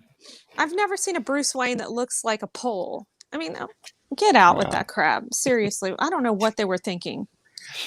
And you know who's going to save the day? Catwoman. Yeah, Oh yeah. JJ Abrams is going to save the day because it's his crew, isn't it? What's his name? man. Matt Reeves. Reeves, yeah. yeah. Bad reboot. Yeah. Me too. Listen, I don't care what anyone says. Commissioner Gordon is a white guy. He's got a mustache. Mhm. Catwoman, essentially, she's white as well. Batman has a strong chin and he's muscle bound. Yeah. Gotham City is Gotham City. It's not Liverpool. It's not Scotland. It's this is these things are the things that they should be focusing on. Not. I give in. DC. This is crazy. In the chat, Wookie Fever 1969 says, "Hello, everybody, wherever you Hello. be." Hello. Hello, Weaver. Yeah. So we kind of agreed. Robert Pattinson. Crap. Nah, I won't we're watch more it. interested in Ben Affleck. Yeah. I mean, it's been too close to the other Batman films. They should have rested it for another 5 years and then come out of another Batman thing. This one's too close to the other, to the Ben Affleck version. We just had, Justice League, the 4-hour version on TV, and it's still Snyder fresh in Cut, yeah. people's minds. Yeah. And Oh, I now we've just got this mine. Batman. Yeah. It's out on Blu-ray, so I actually got my Zack Snyder's Justice League. Mm. Oh, So And then from, straight after this, they've got the Flash movie with three was it 3 Batmans in or 2 Batmans in? So we're going to be Batman out. You know what I Yeah. mean? We're going to be overdosed on Batman. So it just makes Batman no down. sense. Yeah, seriously. the 4-hour Snyder Cut. I've said it before. 4 hours. I wasn't bored once. yeah, No, nor was I. I love it. I love the Snyder Cut. I think we need more Snyder verse with Batman. No, we don't. No, we don't. We well, do it's not. better than this. Well, Better with than what's the- on screen, right? With what he We did with don't. Justice League and with the fact that they actually gave him freedom, it shows what he's capable of. I just think with the previous movies, he wasn't allowed to basically show his vision. So I'd rather have that than J.J. Abrams, to be honest. I will on 130. We need more Batfleck universe. Give the man the money. Tell him to give him the money. Here's the money. Here's a computer. Write the script. Come back when it's done. That's what I would say to him. I'd be like, you know what, mate, go ahead. Oh, And then throw Robert Pattinson in the Thames River. I like how she mentioned a particular river to throw him in. Had to be done. Just saying. Just draw everyone's attention before you carry on. Just draw everyone's attention to your Twitter inbox and PCAT. I've just linked you in as well on Twitter, mate. Cool. Ah, excellent. You're a good man, young man. So we have a choice now. The Batman stuff has taken a lot longer than what I thought it was going to take. Oh. So we have a choice. Would you like to continue with the Stallone stuff? Or shall we call it a draw now and come back tomorrow and just do the Stallone? No, this is Stallone now. Keep trucking, dude. Right. We're already here. Okay. Right. Okay. So we finished with the. So we finished with the Batman stuff. Well, I have a quick question. I don't think I got to hear Matt say his opinion on Ben Affleck's Batman. Yep, it's true. And I was waiting to hear this. Oh, okay. Yeah, I was not impressed when I heard about the casting to begin with, and then after that, I kind of checked out. I just didn't want to know. And then I saw the extended version when it was released. After it was released for home viewing on DVD, and I didn't want to see any other versions of it, so I just waited to see the extended version. And I thought it was okay. I just basically switched my brain off and didn't really pay that much attention. I thought it was okay. It's very much style over substance, I think. But again, like we said earlier on, I didn't buy the design of Batman's suit in that at all. I don't think the texture of the bodysuit looked right. The ears weren't long enough, etc., etc. I can nitpick it for ages, but I think that Zack Snyder got the darkness right, and he got the kind of the style of the cinematography and everything. I think he got very good. But for me, it didn't really feel like either Superman or Batman. But I understand why people like it, definitely, and I can understand why you'd like it as well, Reni. I never saw the Justice League because I'd kind of just got fed up by that point. I didn't care for the everything is super dark and gritty kind of thing. Superman shouldn't really be like that. So I didn't care to watch it. But I appreciate that everyone that did enjoy that version of those characters got the extended Snyder Cut version to enjoy, because that's a massive win for fans, and not enough is being done for fans these days. Agreed. Well said. But that's it. So here we go. The main part of the evening. Stallone. Yeah. Shall I do the blurb? Yeah, do it. Thank you.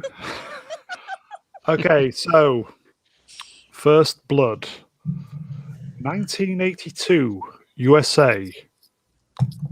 1982 was a great year for movies, wasn't it? Mm. Yeah, it really was. So, First Blood, directed by Ted Kochev, based on a novel by David Morrell, screenplay by Michael Kozol, William Sackheim, and the great man himself, Sly Stallone, produced by Buzz Fiatshains, exec producer Mario Casar. That was a big name in the 80s, that was. Exec producer, another one, Andrew G. Yajna, co-exec Herb nanas. Music by the great man himself, Jerry Goldsmith. I will say, while I was watching this tonight, I could hear Star Trek: The Motion Picture all through it. There's someone playing that movie in the next room. One specific scene as well, which I will say at the time. Cheers, Matt. Starring Sylvester Stallone, Richard Crenna, and Brian Dennehy. The budget was $15 million, which was more than Star Trek 2. Can you believe it? Yeah. Worldwide gross was $125 million, give or take a few. That's a good margin. Yeah. The synopsis is John J. Rambo is a former United States Special Forces soldier who fought in Vietnam and won the Congressional Medal of Honor. But his time in Vietnam still haunts him. As he came to the town of Hope, Washington, to visit a friend, he was guided out of the town by Sheriff William Teasle, who insults Rambo. But what Teasle doesn't know is that his insult pissed off Rambo to the point where Rambo became violent and was arrested. In fact, he wasn't violent when he got arrested, was it? No, he was just like, leave me alone. I'm not doing anything. Okay, so the guy who wrote this obviously didn't watch it properly. As he was in the county jail being cleaned, he escapes and goes on the rampage through the forest to try to escape from the sheriffs who want to kill him.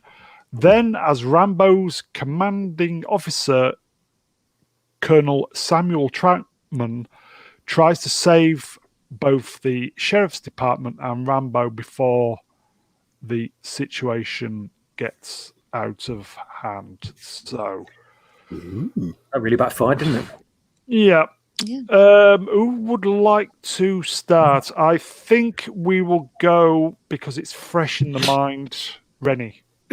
On the rewatch today, I really enjoyed the movie. I really forgot it was a very suspenseful, like John Rambo getting like chased by the cops kind of thing. It was really good, and I love the action, and Stallone is just great at just like kicking ass. I love it. Yeah. And we don't have action stars like this today, We don't have people, like, everything is CG. There's not a lot of practical effects. There's not a lot of effort having to be put in by all these actors nowadays.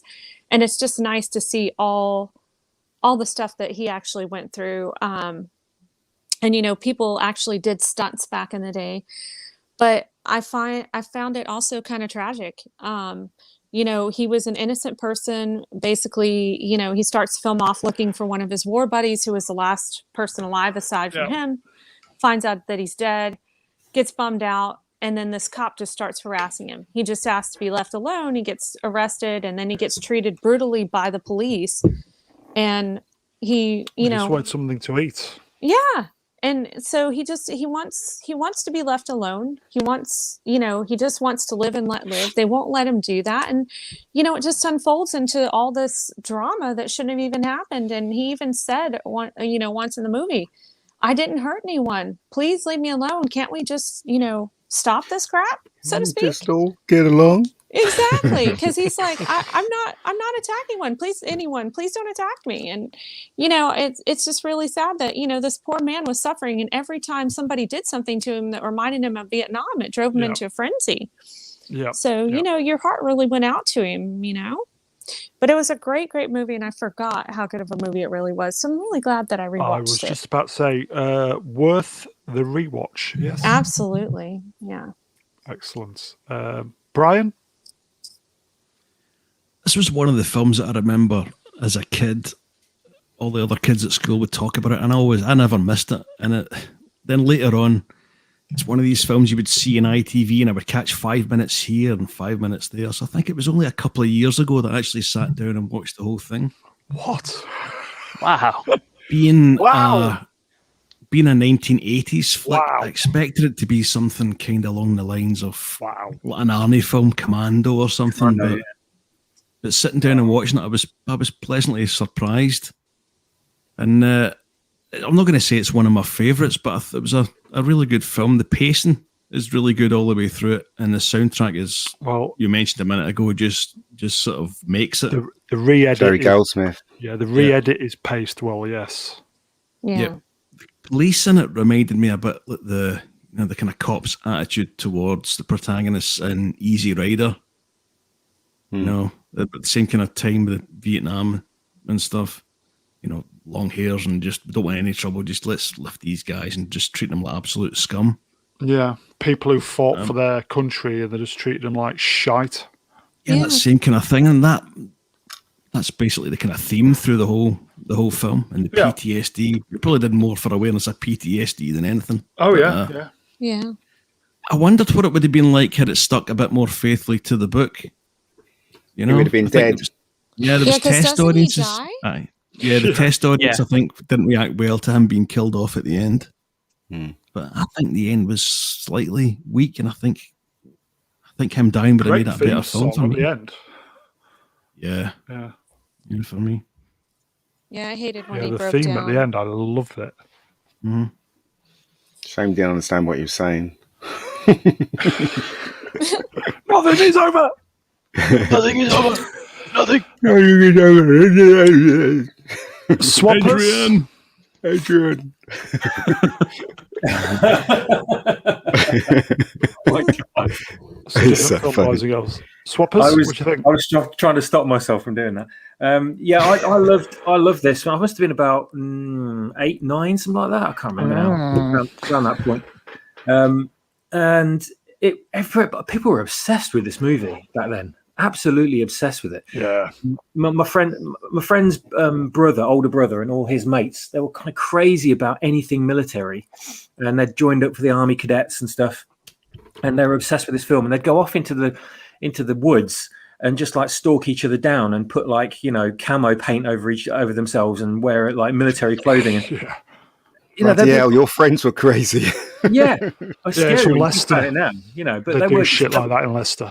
They were just ultimately they were just kids, But you think about it now, you think, geez, if anyone did that these days, they'd probably be locked up. Yeah. But they sort of used wooden carved guns and but they With a really- nail in the end. They not even packed like rucksacks full of army rations and things. It got crazy. Anyway, they took it like to another level. But I just thought it was a good action movie. But there were loads of other kids that sort of raved about it for ages before I even had a chance to see it. And then my dad rented it, and I just ended up watching it, thinking, "Yeah, come on, let's get some cool kick-ass action." And it wasn't that kind of movie at all. Even though it did have that in it, it wasn't a macho, kind of fighting bravado sort of style at all. It was very much just a survival thing. Yeah. And it was very kind of downbeat and with a very, very sympathetic character that wasn't arrogant or, flexing his muscles in any way. He was just doing what he did best and trying to survive against these horrible odds that he had thrown at him. And it was a very believable story for an 80s action flick where they're usually ridiculously bombastic and over the top and just crazy. Like Brian said, Commando, for instance. And this film was a lot more grounded, and because of that, it really drew you in far more. And you were just lost in it for those 2 hours that you were watching it for. And this is me as a 10-year-old kid. It opened my eyes to the way people can behave towards each other, and I really did sympathise with him after he'd essentially devoted his life to defending his country. And then got absolutely just ridiculed and dragged down for it. It didn't get any recognition whatsoever. And I thought the acting by the cops in it was great because I believed every single one of them. I really did. I thought they were all absolute bastards. And apart from the ginger one, David Caruso. David Caruso, yeah. Gross. Yeah. Yeah, right. A whiny voice in the movie. Hello, Sandra. Hi, Sandra. I thought that the way they treated him and everything, like they had it coming. They really had it coming, and you were totally on his side for the entire film. And I can understand why test audiences reacted the way they did when they saw him die, because I would have hated that. I would have absolutely hated that. Everything he went through, he did not deserve to die at the end of the film at all. Even though, like Brian did say, it would have made it possibly. I think the film might be more memorable, but I don't think it would have been regarded so highly and had so many fans as it did, and still maintained its today, to be honest with you. I will say, if I may, a classic of the VHS days. Yeah. Oh, absolutely was. And this influenced so many other films as well, didn't it? As well as its obvious sequels, it was far better than all of them put together, as far as I'm concerned. There was like genuine pathos in this film and emotion, and the soundtrack was so evocative all the way through it. And it really Star Trek the motion picture, mate. Yeah, it carried you all the way through all those silent moments when there's just no words and it's just out in the wilderness, and he's setting up traps and things and stitching himself up and all that sort of stuff. And it's, oh my God, just the synergy of this film is just amazing. And Stallone, I'm not sure how much, I don't know much about the actual production of it, but I'm inclined to believe he wasn't just acting in it. I'm guessing he had a bit more input than just acting in the film, because back then he was quite heavily involved with all the films he was in, wasn't he? Yeah. He was very good in it. Yeah, and he pulled it off perfectly, completely believable. And the only downside to the film for me, the only criticism I really have, is the amount of times he just went throughout it. I know. Yeah, it was a little bit too then it became a bit of a thing with me and my friends then. Whenever we'd like run around playing, doing whatever, playing Army Guys or whatever, we'd just go, we'd jump out from behind a rock with a gun and go, or run around a corner and aim our gun and just, and that would be just automatic. We'd do it immediately. Not only would we all talk in American accents because of like G.I. Joe and, all the American action movies and stuff and military films and things like that, but we'd just incorporate into everything we did. Everything we did. It got to a point, it got so ridiculous. We had a sleepover one night and we were watching, I don't know, cartoons or something like that. And we got up the next day and we were all sitting around the table having breakfast. And anything that you do when you strain, you go like instantly. And we were just trying to make each other laugh by getting the biggest spoon of cereal we could from the bowl and going, and like before we put it on any little thing we did. And we'd like pick up a glass, half a glass of half a mug of tea, and we'd hold it with both hands and really strain our faces and go. We'd all be wetting ourselves laughing. The parents didn't have a clue what we were doing, but we thought it was just the most hilarious thing in the world. Wow. But I'm sure if we were all still together these days, we'd still be doing that now, trying to make each other laugh with that. But this is one of the reasons why I've only seen Rambo and Rambo 3, which is a really weird titling sequence for these films. It should have been First Blood Part 2 or First Blood Part 3 or Second Blood. That'd be Second Blood, though. Yeah. Last Blood. But I don't know if he continues the theme throughout the other sequels. He does. I'd like to think he does. Oh, great. Yeah. I think he drops it in the fourth one, though. But he's definitely doing it in 2 and 3. Shame. That's a shame. The first time I remember him doing that was in Rocky 2 when he's doing the training montage and he's running and he's jumping over the park benches. Yeah. He does it, I think, 3 times, and the last one is hysterical. Yeah. He's like, it just makes you think, look, mate, calm down, or you're gonna get a hernia. You're just gonna put something out. You're gonna burst something if you just keep going like this. Yeah. I mean, he's been through all those Rocky movies.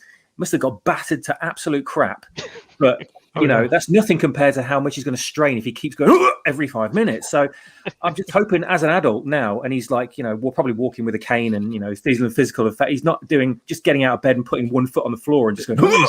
He's still as fit now. Yeah, he's still pretty fit. Yeah, he's in his 70s, right? Mary, yeah. He kept it going. Yeah, that's right. But that's my viewpoint of the movie anyway. But if no one's ever seen that, my God, what are you doing? Yeah, if you've not seen it, for God's sake, watch it now. Yeah, it's a great film. It's a great film. PCAT, do you want to read the comment on screen? So Cam says he won the Congressional Medal of Honor, the highest award for a soldier in the U.S. Generals have to salute, even if you're a private. Absolutely correct. Yes. Wow. Okay, so even generals stand and salute. Does the general have to go when he salutes? Probably not. Every salute. Yeah. This just popped into my head, and you guys are going to kill me. But I'm thinking now with the Sandman, we have to add boom, boom, boom, boom, boom, boom, boom, boom, boom, boom, boom, boom, boom.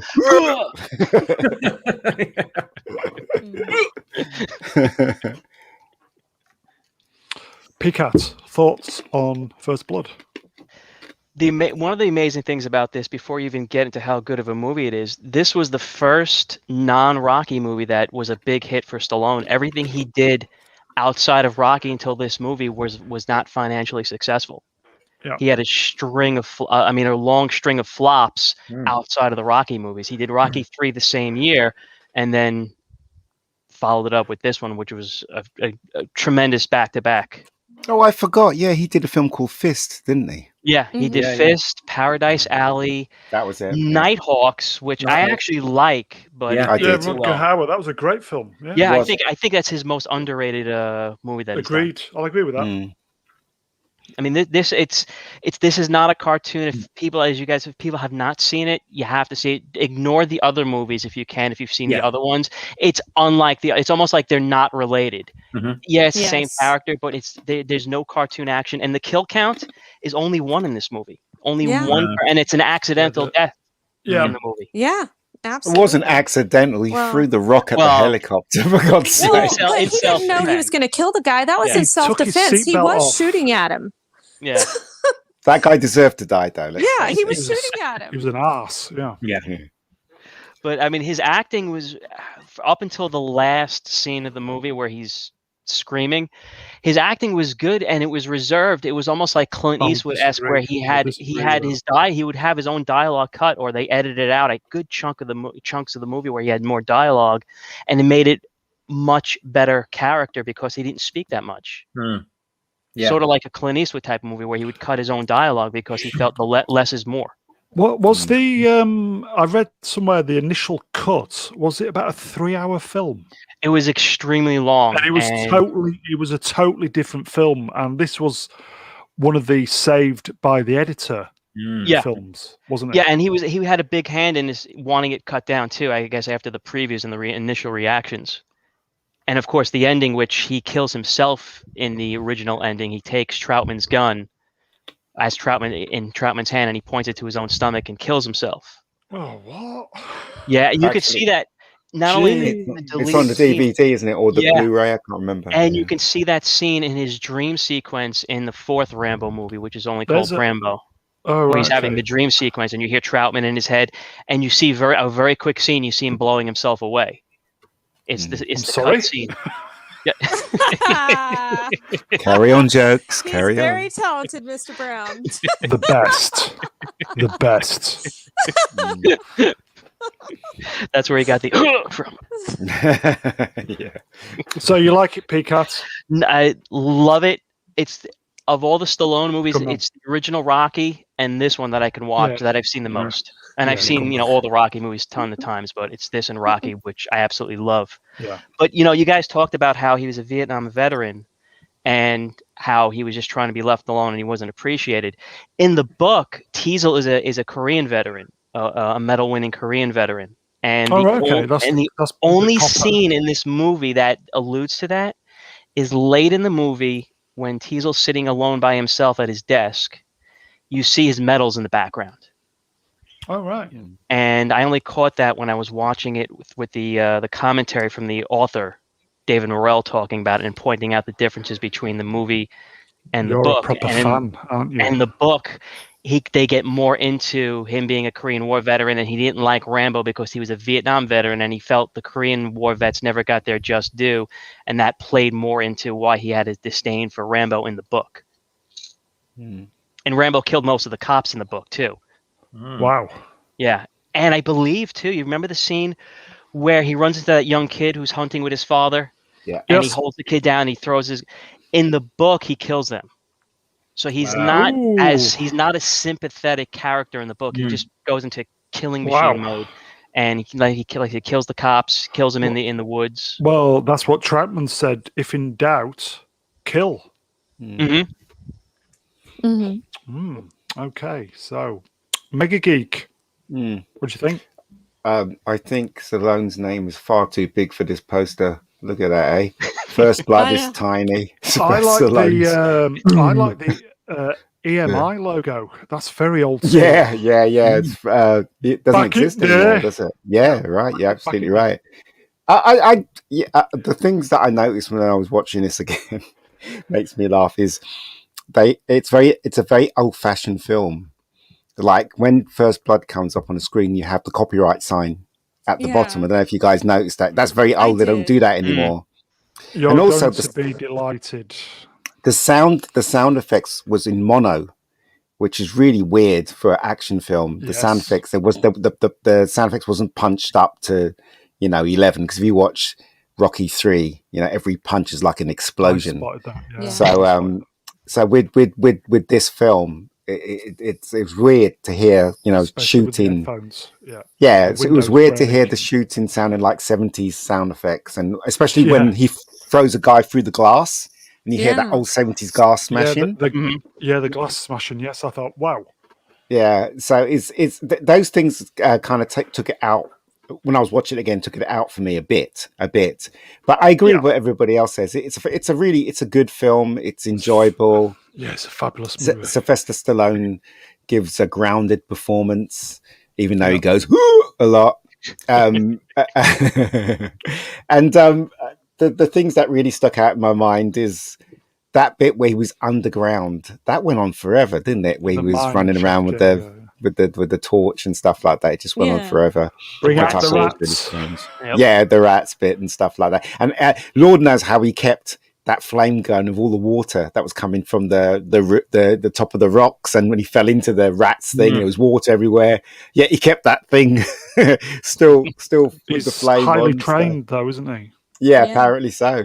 And as I was saying before, he must have smelt really bad, because seriously, the stuff he put on himself and slept in the cave, he must stink like the rats as well. So, but as I said, it's a really good film. The ending I thought was a bit of a letdown, and what can I say? Dying though, wasn't it? Yeah, absolutely. But as I said, there's these little things that you notice, like the sound effects and stuff like that. The bit where he gets out of jail, where he beats everybody up, it was a bit. It wasn't. So for me, it just didn't work. It was very slow. You know what I mean? When he hits someone and the person turns going to hit the other person, you can see the other person waiting for him to hit him, kind of thing. So, I mean, but then again, that's just the age of the film and the age of what they were doing at that time. So I can't really criticize them for that. Maybe, but maybe with a slight re-edit, could be just it could be like the bit where he's running out and he trips that guy over and then he elbows him in the face. That makes me cringe. You hear the way you hear the nose break. Yeah. And he goes out, he runs out into the street and he sees the guy come on the bike and he stands there for a couple of seconds and waits for the guy on the bike, and he grabs him off the bike.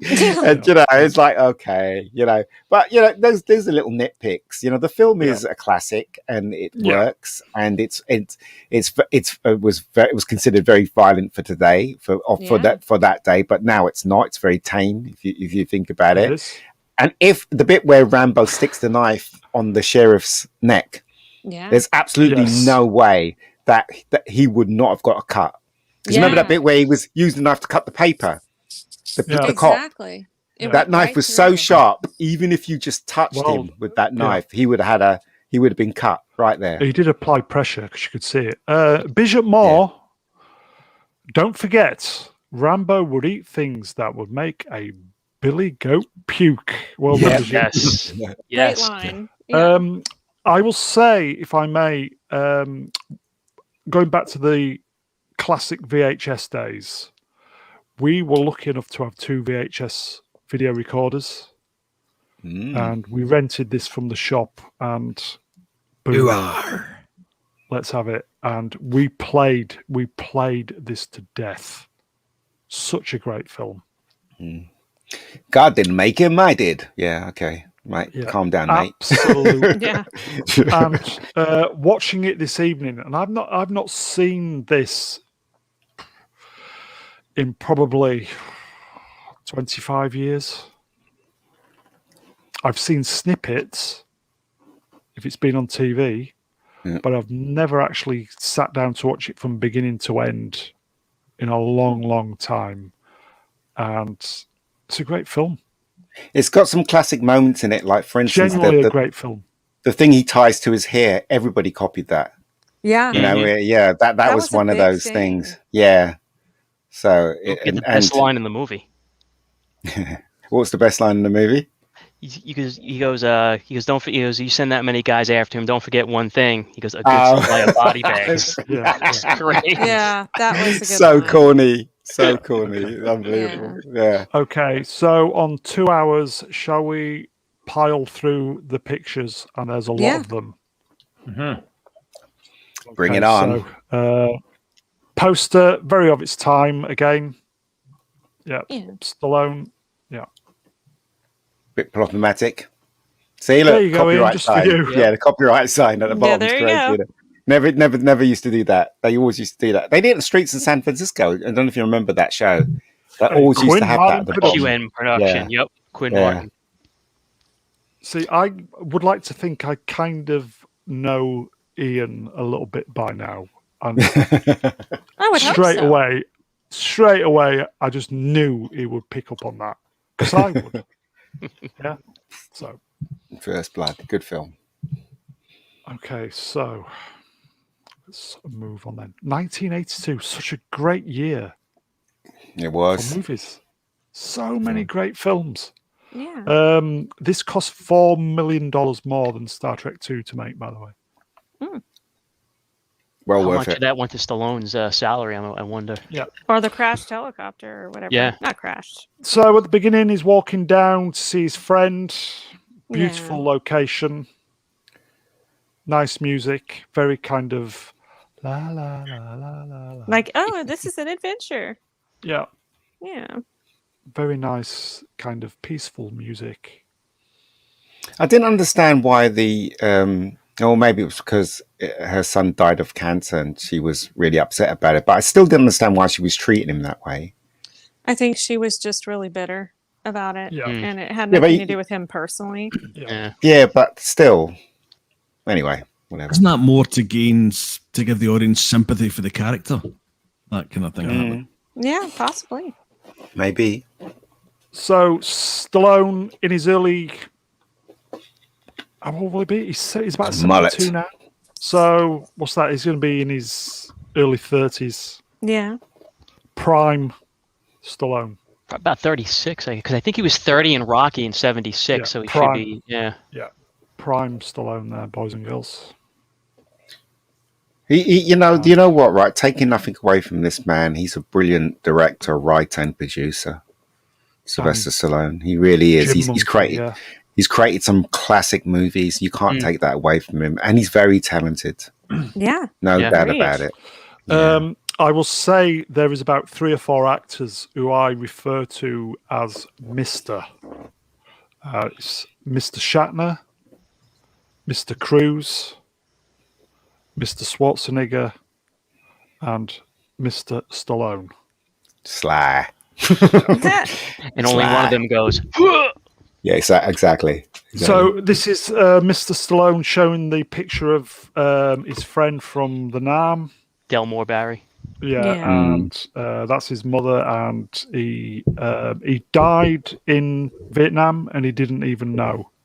No, he didn't die in Vietnam. He came home. It was the Agent Orange that killed him in the Nam, and he didn't even know at the time, which they said. Oh, I see what you mean. Okay, I paid attention.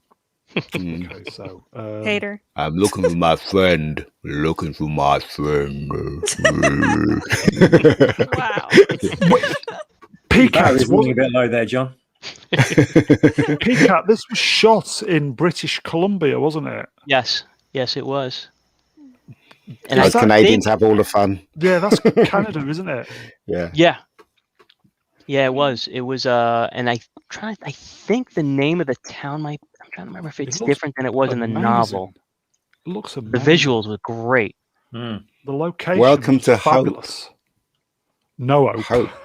Yeah. Bob Hope. Welcome to Bob Hope. Yeah. Okay, so In fact, thinking about it, who's the one that said it? Was it you, PJ? When you were PCAT, sorry, when you were saying about who's the one who was talking about this character, why he had a bias against him in the book. Yeah, Who said that? Teasel was a Korean War veteran who wasn't a Medal of Honor recipient, but he won. He awarded medals, I should say. That make more sense because in this movie I had trouble connecting why he didn't like Rambo. Yeah. The only thing he said that didn't make sense to me was we don't like strangers coming through our town, and that made no sense. If they introduced what they had in the novel, maybe I would have been. Made more of a connection, but that was one of the things that bothered me slightly. Such a vital part to leave out. Yeah, because I just assumed he was just a bully. There are just some cops out there that are just assholes. Corrupt cops. Perhaps he was left on the cutting room. But you see, Reni, it wasn't that because the first time we see this cop, the sheriff, he comes out and he says hello to everyone. He seems very friendly. Then he goes, all right, blah, blah, blah. And he gets in the car and, and he says, why don't you have a shower? Remember, the only bad thing he says to that guy, he says, why don't you have a shower, doesn't he? Then he gets into the car. He goes, have a bath this week, Dave? Yeah, that was it. Yeah, that was it. But he seemed to be friendly. And then it was kind of out of place.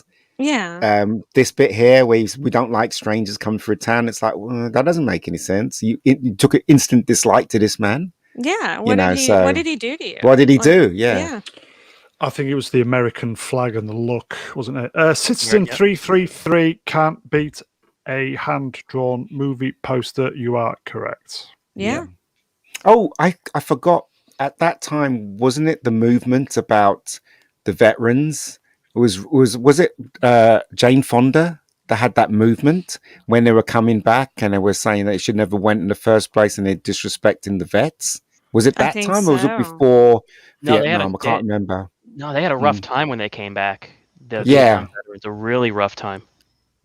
So that's, but they don't explain that in the film, obviously. But maybe that was the reason why, because America at that time was a bit against the vets coming home, wasn't it? Yeah.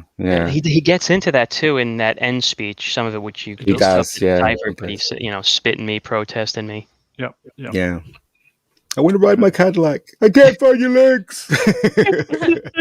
So he's getting a lift out of town, unbeknown at the time. Coppers saying, "No, you go in." I like him. He's a good actor. Brian Dennehy is. Yeah. Brian Dennehy is a good actor. Good actor. He's kind of underrated. He is. Yeah. Is he still alive? No, he passed away. He just passed within the last year. Oh, wow. I thought it was before then. And maybe a year and a half, 2 years ago, max. Yeah. So he's been dropped off, and the Brian Dennehy that's it. He's dropped him off, and diner about 20 miles up the road, and then he walks backward. Yeah, because he's like, well, that's not where I was heading. Yeah. In the chat, Jane Fonda. Wow. Sandra Feliciano in the chat. Jane Fonda was a traitor and did horrible things on her tours to Vietnam. Vets at the time were treated worse than dirt. You see, that's what I don't get about Americans, right? They're all up to, to protect, they love their country and stuff like that. And these people sacrificed their lives. They did. Why would you treat them like shit? I don't get it either. Nor do I. And then Cam says Fonda was before. She actually went to North Vietnam during the war. Oh, is she? I don't know the history. She was posing for pictures with the VC. It was really, not to get into the whole political aspect, but it was really bad on her part. I'm so glad we got some Americans on here because we wouldn't have known about any of this. So it just adds an extra layer. They should never have went to war. I mean, remember Muhammad Ali got thrown in jail because he didn't want to. He didn't want to do it. He was like, well, why? Why should I do it? Why should I go all the way to another country and kill people? Makes no sense to me. They stripped him of his title and they threw him in jail. Yeah. And everybody now knows that he was right. And they still won in the end. Okay, so So he gets arrested. Yep. Yep. Yeah, I just didn't get why. That was so dumb. Yeah. It's great though for the character because it makes processed. you hate him immediately. Yes, Yeah. it does. Galt is the person on the left. Yeah. Horrible, horrible man. Yeah, hits him in the back with a stick, doesn't he? Mhm. Yeah, because he So- sees all those cuts on him and he just starts beating the hell out of him and abusing him the whole time. Couple of pictures slightly out of order. I do apologize. So he gets processed. He's downstairs, and they bring the cutthroat, don't they? And he sees flashbacks to being in a pit in Vietnam. Yeah. And then Galt just goes ape shit. Yeah. Yeah, he does. Then he's trying to Fingerprints. fingerprint Well, him, yeah, and he's not having it. No, he's not having it at all. And they decide to treat him, hit him in the back. So Stallone shows his muscles. Yeah. You get a big in this scene. Yeah, he did. The elephant Hosing hose. down. Yeah, that was sad. You see, like the guy with the ginger hair, you know, David Mr. Caruso. David Caruso. Yeah, he didn't have any sunglasses in this scene, but hey, what can we say? But Yeah. how could they all stand around and think this is a good thing to do to the man? You know what I mean? They're all as guilty as each other, aren't they? Yeah, All of I mean, them. he's the yeah. only one that kind of tried to stand up for him, but He did, nothing yeah. really Yeah. ever came up, came of it. So Citizen 333 in the chats. Brian Dennehy, July 9th, 1938, April 15th, 2020. So, yeah, correct. Wow, he's good innings, man. Good innings. Yeah. You know what? Right, he was. Well done, I've seen him in loads of films, and he's a great actor. You know, it's He a is, shame he wasn't more known than he was. You know. yeah, You want to see a and good then- Dennehy movie? See FX. Yes, I Yeah, was about to that's say great that. Yeah. with my uncle Brian. Brilliant. Ryan Brown, Yeah. Australia, Brian Round. Australian. Sandra Feliciano. It was an unpopular war. She handed notes from prisoners to the guards, which got them tortured and killed. Ooh, that's fonder, yeah. When they were handing the notes to her, they thought that she was there secretly, even though they thought she was pretending to cozy up to the VC. So they were giving her notes, hoping to get the stuff passed along back home, but she was handing it to the VC. Oh, Yeah, And no, then What the fuck? yep. Cam says she's a traitor. It was a bad war, no doubt, but you don't aid the enemy through propaganda. Yeah, People's sons died. they should never. That war should never have been. And same thing with this war as well. That should never have been either. It's just ridiculous. agreed. Wow. Okay. Oh, well. So he's having his bath.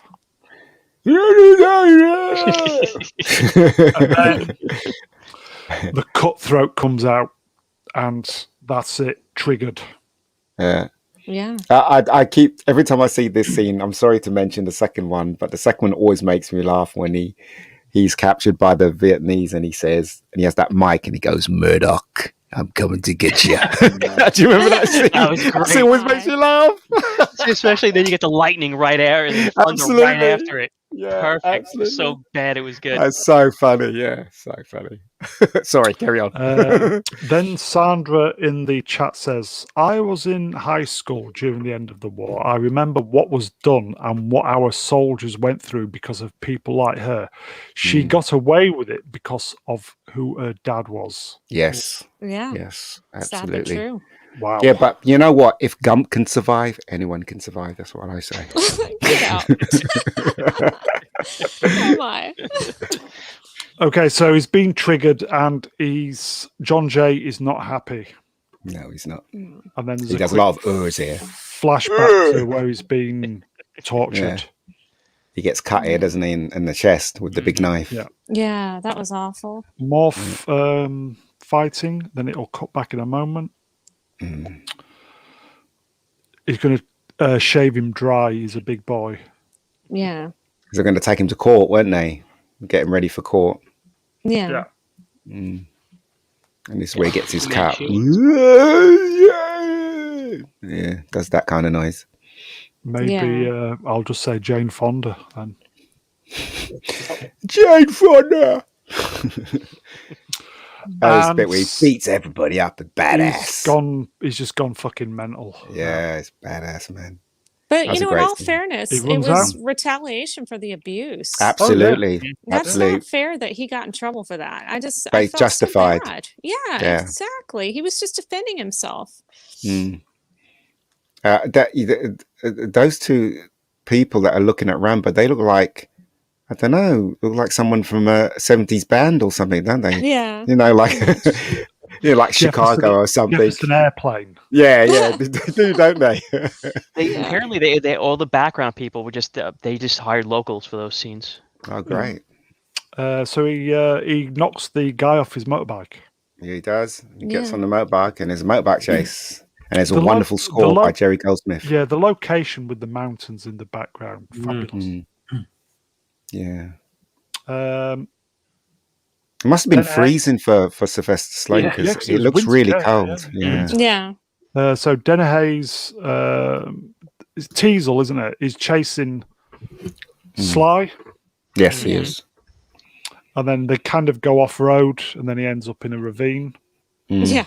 with Sly in the background somewhere. He's up there somewhere. You didn't do nothing. I didn't do nothing. Yeah. And then he loses Control of his Conveniently. bike, yeah. conveniently for the plot. He loses control of his bike. And goes on foot. Yeah. And he finds that smelly tarpaulin where it is and Which- puts it on. Which apparently was there. That's Oh not a my mo- god, it must that's not- stink. Yes, that is not a movie prop. They just found it there and used Oh, it. that's so gross. It is, isn't it? It's This crazy, is how- isn't it? This is Well, how how much that sell for grounded- now? Stallone has a little method in him, I guess. Yeah, this is how Stallone grounded. suffered through this film. Yeah. Because it was winter time as well, wasn't it, when they filmed Yes, it So was. Yeah. You see his breath, it really is that But do, cold. do, do you know what, fellas? At that moment in time, filmmaking was like that. I mean, I remember they were talking about Terminator when they made the Terminator, and they told Arnold Schwarzenegger to go up to that car and put your hand through the window, and he just did it. He put his hand through the window, and it was a real window. So, I guess this was filmmaking in those days, wasn't it? Just being Yeah, you raw and actually stuff. had to earn your Gritty. keep. Yeah. Yeah. Gritty and raw. Yeah. Even though you could have got some horrible stuff from that, And Been sitting Because there forever. they Nothing- baby actors nowadays, they have it so nothing- easy. Nothing fixed in post because it's so raw. They don't need Yeah. Just out of shot, there's three tramps under a rock, pointing over to him and laughing because they've just had a piss on that. Yeah. Wow. When he puts it on, he goes, whoa! and wipe their ass on it as well. Oh my god. Yeah. I wonder how much that'd be worth today as well, wouldn't it? Just So that there piece you of go. He's movie made memorabilia. himself, a tank top, sleeveless, Yeah. like a crew T-shirt. It's a lovely poncho. After this scene, he probably goes to his Winnebago and, nice warm Winnebago. Yeah. Has a couple of drinks. So the coppers are coming after him with the Dobermans. The guy loves his Dobermans. It's funny, isn't it, that you can see men get shot and stabbed and everything, but you can't see the dogs getting killed. Yeah, It's that's crazy, weird, isn't it? isn't it? You Yeah. heard them getting killed, but you didn't. You see did, yeah. You didn't see it. So Sly's climbing up the ravine, and it's just getting higher and higher and higher and higher, which is That looks probably like a not stunt good. man. Yeah, no, that was That- him. So Oh, was that him? Because that looks like a stunt man in a Yeah, in a that's- bad wig. yeah, that's him. Oh, okay. So he's kind of run out of places to go, and then because of the dogs are coming, And this foreshadows, what's that film he did when he was climbing rocks? Cliffhanger. Cliffhanger. Yes. Which is a great film. Which is a great film. It is a good Yeah, film. very good it's film. Yeah. So he decides to climb down, and it's a world of hurt.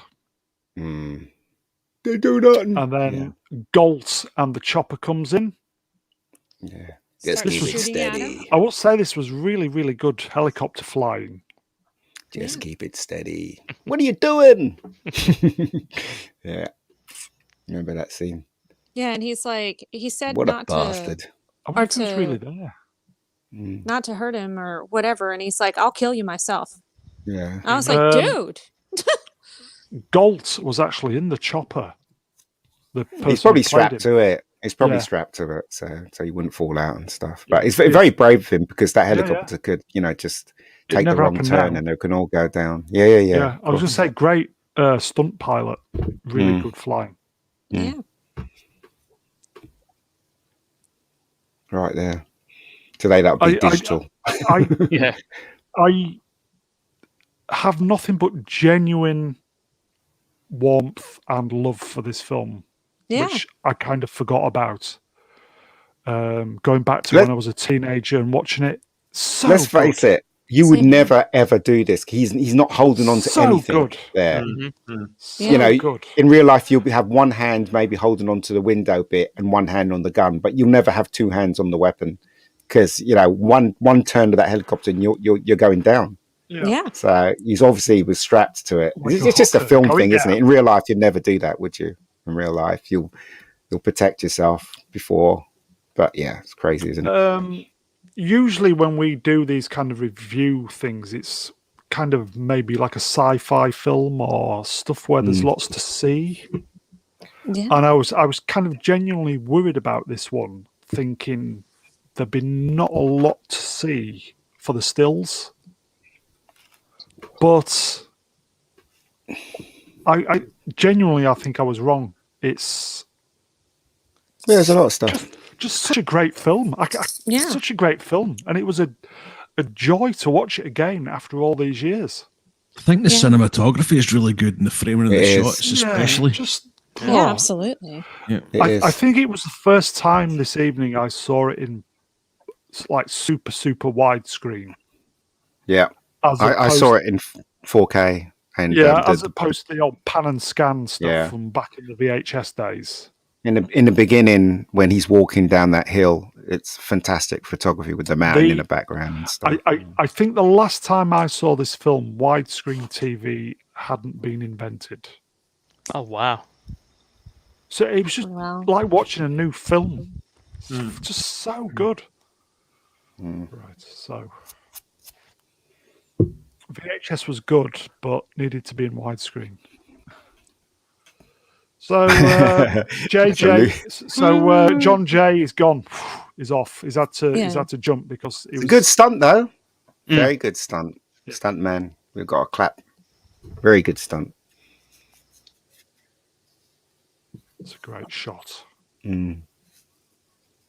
So I wonder how many days they took to shoot that out there. So if you was watching this on VHS, you wouldn't see how fantastic that is framed. How he's falling as well. Just how the angle of the rocks go to the edge of the corner of the screen, where the eye goes, and the trees beautifully lined up where one tree is literally going off the corner at the bottom. So well framed. In pan and scan, you probably wouldn't see the helicopter. You'll just see Rambo falling. Yeah. So that's a very, very in itself. It's a great composition. Bye, Rambo. See you later. Boom. Rambo's going through the trees. Branches are breaking. Let Matt say that. Let Matt say them all.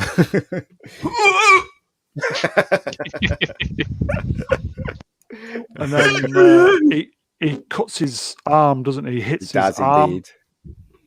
Indeed. Do a field dressing, doesn't he, with the little kit in the bottom of his knife. At the bottom of the tree, bleeding and thinking, this is it. I didn't do nothing. Galt is there. See, great, framed, fantastic. Bang, bang, bang, bang.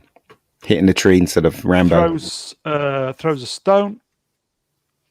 It's the windscreen. Then the pilot gets a bit spooked.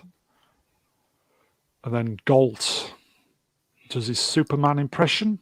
Bye-bye. I will just say, night, Cam. Good night, Cam. Catch us on. You can obviously get this on the re-rub. Cheers for coming, Cam. All right, Cam. Night. Was that your Batman voice, Ian? Yes. Nice. And then Galt hits the rocks. I like the steam coming off Galt. Yeah. Yeah, that was kind of that creepy. was a nice touch. Yeah. I thought he was going to be all right, actually. Yeah, I thought he was kind of still alive, and then I was like, His oh, brains no, I were guess all he's over dead. the rock. Yeah. I thought he was going to be fine. And then the legendary field dressing stitching session. One of the very first times in the movies. Now you look- see it loads of times in movies. Right. You can see the Yeah. blood coming out of it as well. Yeah, it looked so real, good. completely real, So didn't it? good. So good. Well, it is called First Blood, so there you go. He's here all week, by the way. Here all month, mate. Oh, worst nightmare. So then he goes to the coppers on the top of the ravine. Oh, I didn't Do anything. nothing. Wasn't my fault. Didn't do that. And then they just go, fuck this, and they fire at him. Don't they? Yeah. Bastards, eh? Bastards. They shoot like stormtroopers. They missed him. Yeah. Yep. And then the guy who had any kind of warmth or kind of towards him, the ginger guy. Yeah. Teasel goes fucking apeshit with him over Galt's I body. know. I would have quit Yeah. if he did that to me. I'd be like, Oh, bye. yeah. Good luck. Good luck with trying to get Rambo. Yeah. When he manhandled him, I was like, oh, jeez. That's the moment where there was blood on on Teasel's hand, Yeah. and he realised. And even when he was told the truth, remember further down the movie that they were, not treating Rambo well, he still denied it. He didn't care. He Denial. didn't care. Yeah. So it's got to show what kind of a person he is. Exactly. So we I think we go forward a few hours, and they're trying to find him in the woods. Mm. This is where he sets up all the traps, and the guy with the Dogs. dog gets shot. Doesn't he? Every time I see that dog, it always reminds me of Up when they have that squeaky voice. For some reason. Every time I see a dog like that, it always reminds me of Up. Oh, my. Yeah. Anyway, sorry, carry on. And then Stan out of Miami Vice. That's right. Gets, Yep. speared. He does. Ah, my legs. My legs. Yeah, idiot. I think this guy gets shot, doesn't he? In the leg, or stabbed. Stabbed. Yeah. Like. I could have killed you all, he says at one point, doesn't he? Obviously, this part of the film is very dark, and you don't see a lot. Yeah. Other than a white hat with Stallone behind him, about to do something to him. Well, he had all the trees out on top of him, didn't he? Yeah. So he couldn't see him. So he was like camouflage. Oh yeah, he gets stabbed in the leg, doesn't he? Yeah. And he's just. And then Stan gets the legendary, kind of like the catapult spears. Yep, that's right. Through his legs. That's got to hurt. That has. That was hilarious. It's going to leave a mark, isn't it? Yeah. Ooh. I don't know why I laughed when that happened to him. I just, I'm sadistic. Well, because the cops were the bad guys, okay? They were. Yeah. And then this guy gets tied up with a garrote around his He does. Throat. Idiot. garrote. Yeah. He's like,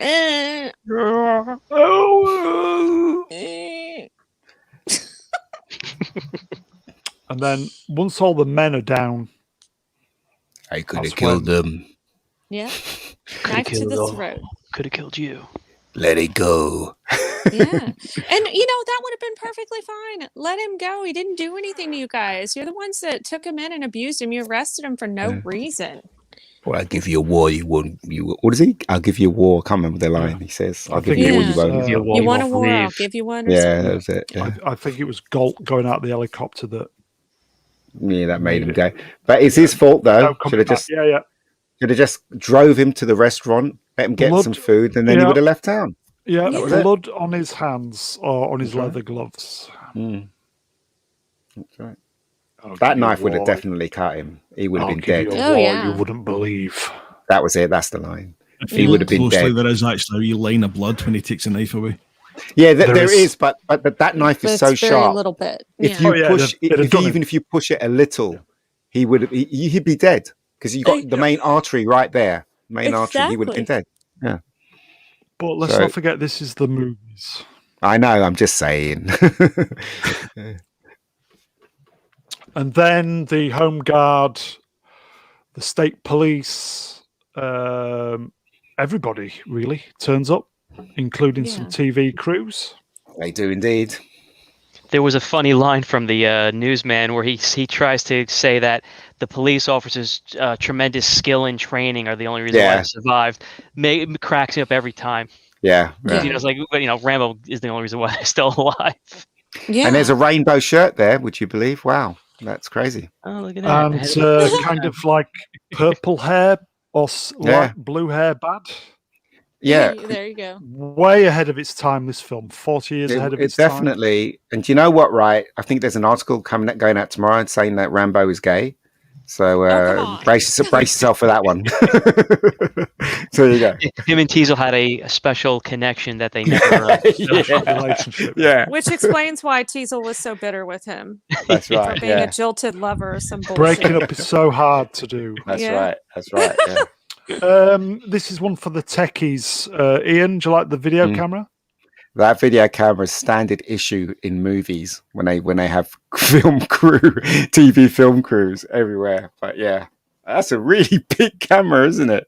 And I remember because that cable connects to the recorder, doesn't it? It wasn't all in one in those days. It was just the camera and then it was the recorder. Yeah, crazy, right? Those were the days. He looks a bit like John Cusack, that guy a bit. Yeah. And then Troutman turns up. Yeah. God didn't make why him God up. would make a man like Rambo. Yeah. God didn't. And also, wasn't it meant to be? Who was meant to play that character? Kirk Douglas. Kirk Douglas. Peacock, Douglas. That would have been good. Yeah, because Stallone was a huge fan of Kirk Douglas, and he wanted to work with him, and he was originally going to be in it, but Kirk Douglas was insistent that he kill Rambo at the end of the movie. Yes. Burt Lancaster was also considered for that role. He was. But I like Burt Lancaster. Brilliant actor. I just watched him in Field of Dreams last week. I hadn't seen that in a while. I love that movie. Such a good actor. That What movie. a great movie. Yeah, fantastic movie. Honestly. Yeah. Definitely tear up a tad at the end. Yes. What film is that again? Sorry. Fields of Dreams. If you build it, they will come. Yeah. Brilliant film. Have you not seen it, Brown? That's Mr. Brown. No. I You've not seen it? I didn't really care for it. Or if I have, I didn't realise I was watching it. Okay. Yeah, it's good. It's a good movie. Anyway, back to Rambo.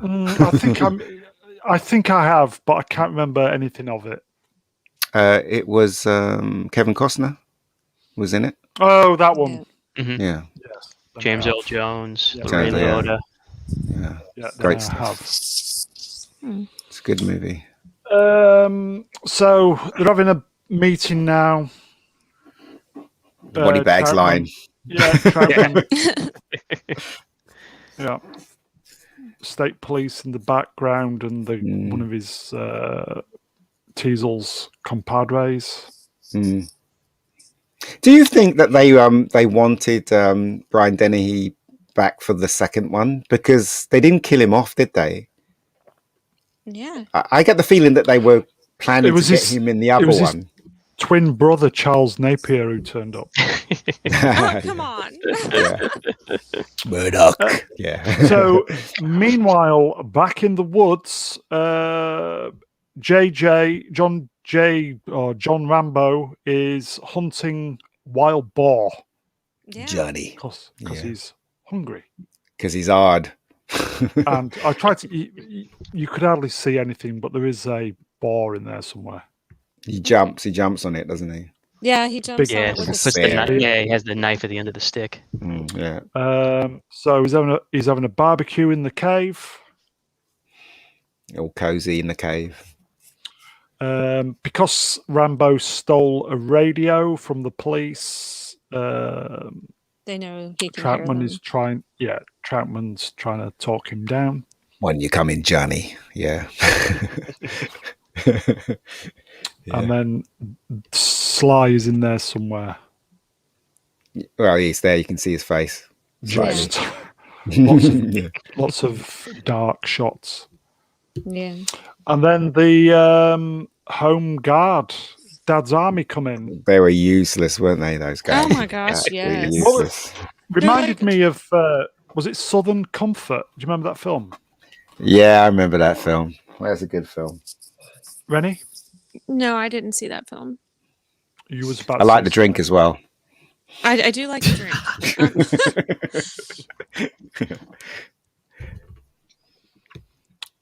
Right. Okay. So, John, it is John J. Rambo, isn't it? Yes, it is. Yeah. Yes. In the book, his JJ. name, he doesn't have a first name in the book. He's I keep just thinking Rambo. J.J. Abrams. No. JJ Rambo. Let's not go there. No. Okay, so Rambo is behind he's behind you. He's finding with the rocks. Yeah. Yeah, because he comes up from the river after And he then- sees her hunting him. The said scene with the boy and his family. Yeah. Yeah. And they're all rednecks, aren't they? Like, Yeah, hey, but- there he is. Shoot him without Yeah, even they go- finding out what's going on. Yeah, they just Exactly. shoot him. Yeah, I thought that. I thought, what? Okay. It's Yeah. like, wait, what? Peacock, did you say in the book he kills him? Yeah, I believe he kills the boy and I guess his father or uncle, whoever the rest of the group that's out there, because he just becomes a killing machine in the book apparently. Yeah. It's a good scene though. Little Thank kid you, was Brian. good acting from the little kid. Yeah, he did look terrified. And then I'm going to say Wingman. I'm going to promote you. Sorry, Citizen 333. I'm going to promote you to the honorary role of Wingman Nice. of the channel. He's a good guy. Citizen 333 is really cool. John Rambo. Good stuff.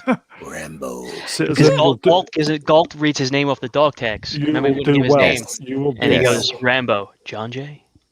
John J. I think that everybody who's in the chat anyway is a moderator, so technically the I wonder what the J stands for. John J. Wingmen of the channel. The challenge is John J. What does the J stand for? You've got until the end of the stream to find out, boys and girls. Might be Jimmy. Who knows? Could be J-A-Y, like Homer J. Simpson. His name Could be, wound up yeah. being J-A-Y. I'm like, well, that was a freaking letdown. John Jeremy. Could be. Yeah, could be. So the Southern Comfort Guard are playing toy soldiers outside the cave, the mine That was shaft. quite a funny bit, wasn't it? Where he Yeah. fires at them and it was like, go and fire back. No, I ain't doing that. You don't pay me enough to do that. Yeah. So I was that's like- quite funny. Yeah. He's like, I'm Yeah. only part-time. Yeah. Here we go. James. So John James Rambo. John James. Look at that. Wow. Nice. That makes sense, I guess. Better than Thank you. Jimmy, I guess. Thank you, Cam. You can come again. Thank you. That's what she said. James. Indeed. So he's firing back with the M16 with the ammunition he's got, and then they go, "Fuck this! Get the rocket launcher out." The thing is, though, he didn't really want to kill anyone. That's the impression I No. got, and he could have taken them out with just one. Oh, but yeah. he just fired below the ground, below them, didn't he? Just to did. make them back off. He did. So, unlike in the And then- novel where he was killing everyone. Yeah. And then the Frank Oz lookalike gets the rocket launcher out, He does indeed. Waka waka waka. and they're all weak. And then boom, have that. Did he make that noise, Matt, when the explosion went off? I don't know. I think he was drowned out. Too Yeah, busy could have running. He's Just too never busy heard it. running. Yeah. And then they're all very proud of themselves. And then Brian Denny, he says to that guy, "You better dig him out." But I've got to work tomorrow. I gotta get back to the drugstore. Better get a fucking move on then. Yeah. Hilarious. So Rambo is still in the mine shaft. He tears a bit of his tourniquet, his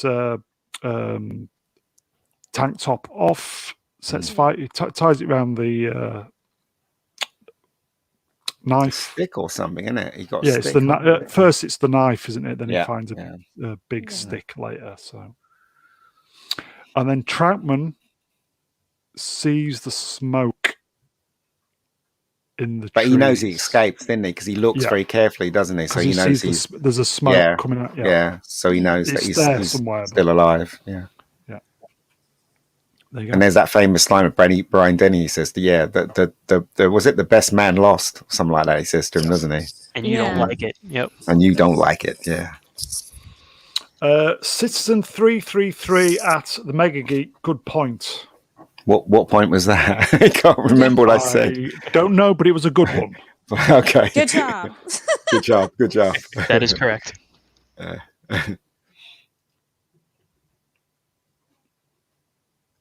Oh, was it about the point about where Rambo was shooting the dirt? Oh, right. Oh, maybe, yeah. Those rats were horrible, weren't they? Get the rats out. Get the obligatory rat scene. But do rats do that, though? Do they attack rats? Yes. Do they? Oh, I never knew that. I thought they just ran away. Apparently it was bats in the book. It was bats? Oh, was it? Oh. Which would have fitted in nicely with the start of our show. That would have made some sense. Is this the scene where, is it Troutman? Is his name Troutman? Yeah, Colonel Troutman is just... is this scene where he gets the phone number from the girl that's serving him? I'll see you later, love. She does that sweet voice. Hi, Sheriff. Yeah, she does, yeah. Love the coat, Sheriff. Sorry, go ahead, Brian. I wondered why I couldn't take, when I was watching it, I couldn't quite take Troutman seriously. There was something about it, I couldn't put my finger on what it was, and I've just found out tonight. It's because apparently he parodied his character in Hot Shots Part 2. Yeah. Oh, gosh, Oh, yes, that's he right. did. Did it? Yep. He did, yeah, he did, yeah. He did. Brian Dennehy's Sweeney coat. Because remember, the Sweeney used to wear those coats. His John Motson coat, yeah. Yeah. John Motson used to wear a coat like that as well. Because we all know you love football, Ian. Oh, I hate football. But I do know who John Watson is. Soccer. Yeah. It's a nice coat. It's a nice coat. Yeah. Nice coat. That's a quote from Batman Begins as well. Yes. Yep. Nice and nicely. It's a really nice coat. Do you know how I got those scars? That's what it is. Yeah. So there he goes. Back in the cave. Cue the Star Trek, the motion picture montage. Oh, I like this music. I thought music was very original. The music was fantastic. But if you look at this scene specifically, it is the Vija music from motion picture. I don't think that's right, but hey, I'll check it out later and see if you're right. Trust me, it is. Just a hint. It is. Well, the Voyager music was all kind of really strange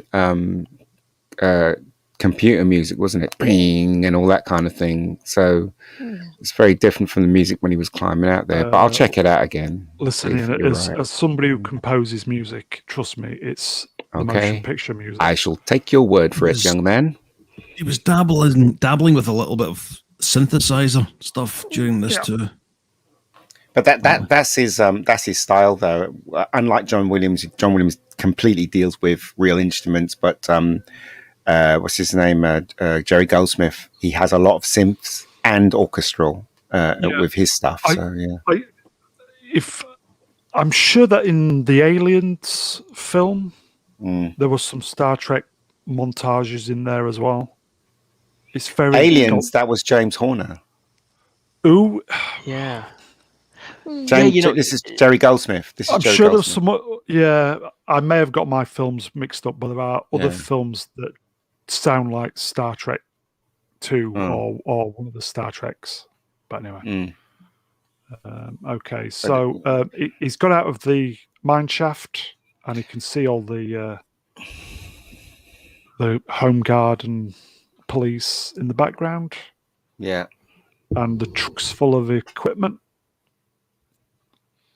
Jumps off the side of the road onto the top of the. Thank God he didn't miss. It would have been a shorter film. End of film. Yeah, exactly. Hey, we've got a newbie, Samuel. Hello. Sir Samuel. I'll read this. If Rambo were here in 2021, he would be going to Beijing to kill Oh no. and take revenge on our. Yes. Yes. Well, we won't mention that. Samuel, I'll agree, mate. We're not saying it was deliberate, but anyway, moving on. He throws that guy out, doesn't he? Yeah. Because he throws said that to the guy, keep your eye on the road. Did you say? Yeah. Yeah. That's how accidents happen. Yeah. Yeah. Cool that on. You know, Sylvester Stallone wasn't as pumped up in this film as he was in the next films that followed, nor Rocky. No. You can see he's got muscles, but he wasn't. Yeah. Sorry, go ahead. Rocky 4 and Rambo 2 came out the same year, so that's when he really was cut. Yeah. I mean, really shredded. Yeah. I will say with Samuel, agreed, mate. Totally agree with you, 100%. But moving on. So he stole the truck, and the police are after him. The Keystone cops are after him. He literally destroys him, doesn't he? Yeah, trying to shoot his tires out. And then conveniently, there's another cop car by the road, and he just veers to the left. There's no way they survived that. Yeah. Yeah. Well, if it was the A-team, they would have survived, wouldn't they? Yes.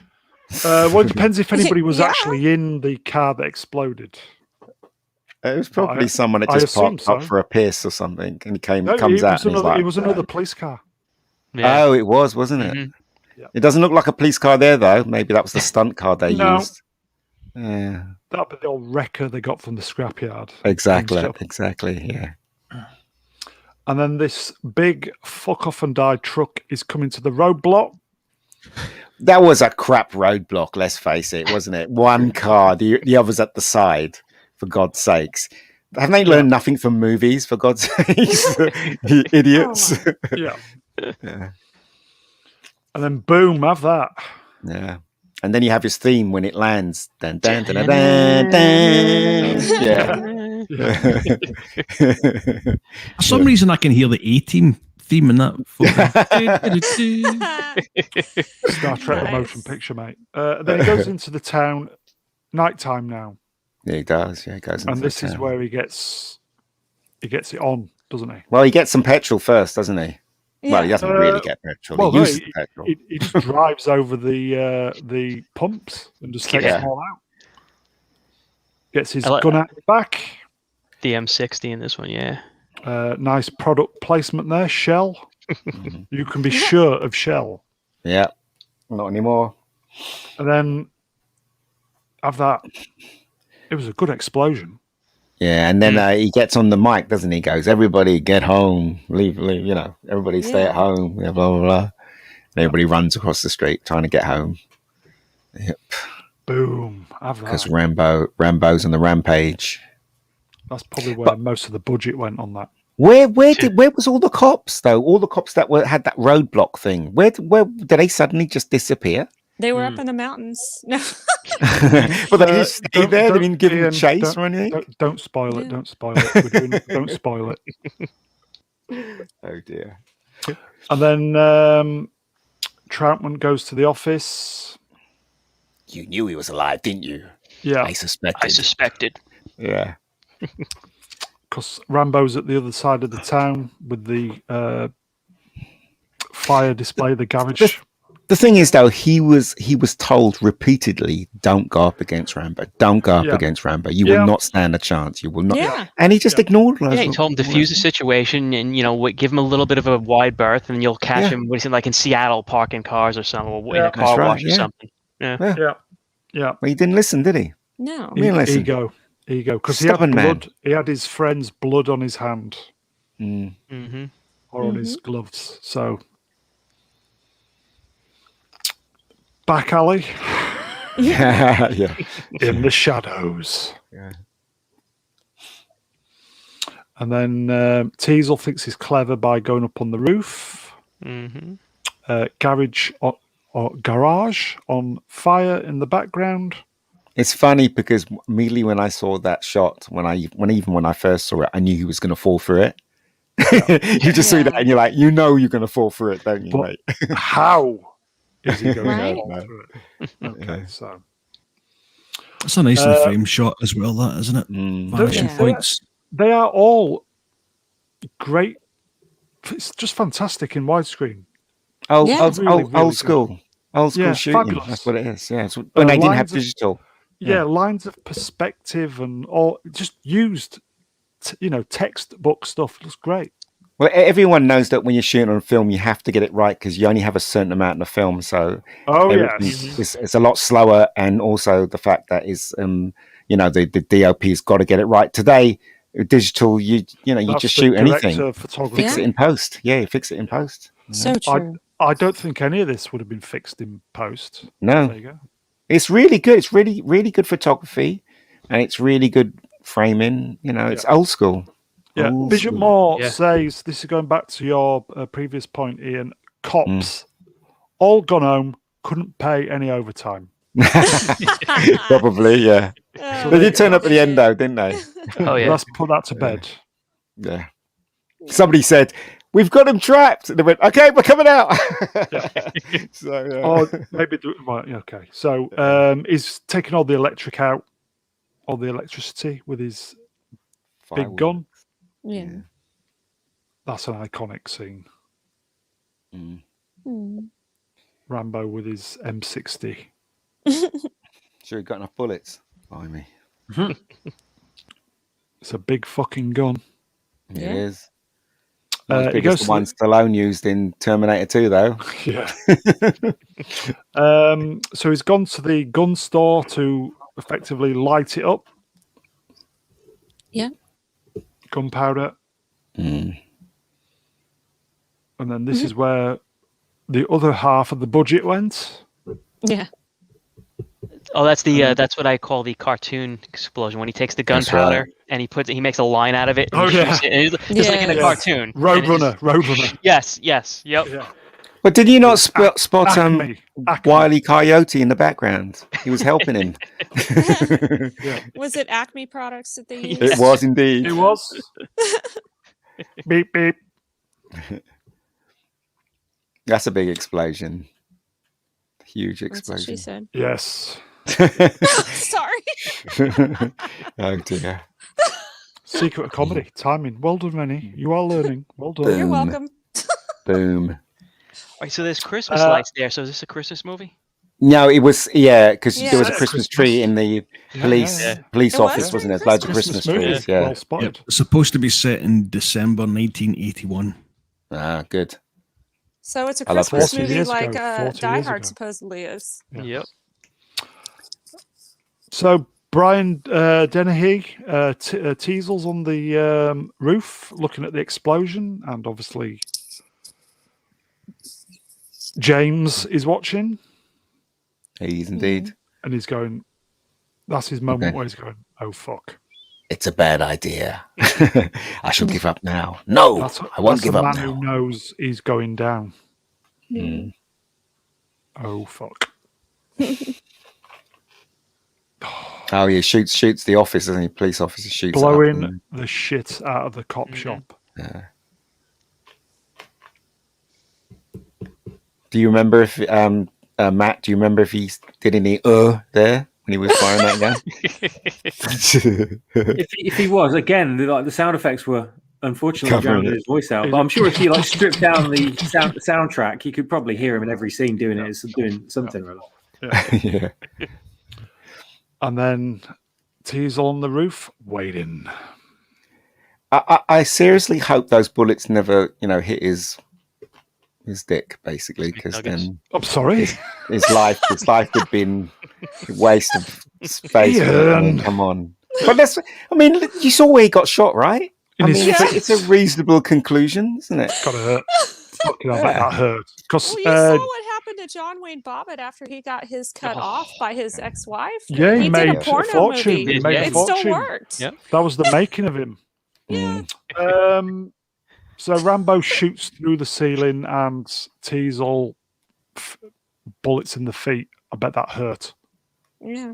I think it was more than the feet, mate. Yeah. It was up his leg and everything. And legs. Oof. Yeah. You can just about make it out there. Yeah. Again, shot at night, can't really see a lot. Mm. And then there you go. Poof. Nice stunt, man. Yeah. Nice action. Smash.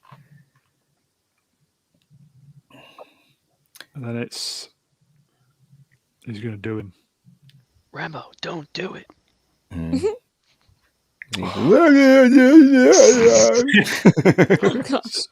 A quick piece of trivia here. I'll just read it out for you. We always like top trivia. Yay, Brian. I was going to read it out in one of my ridiculous voices, but it's a bit kind of, I'll read it out anyway.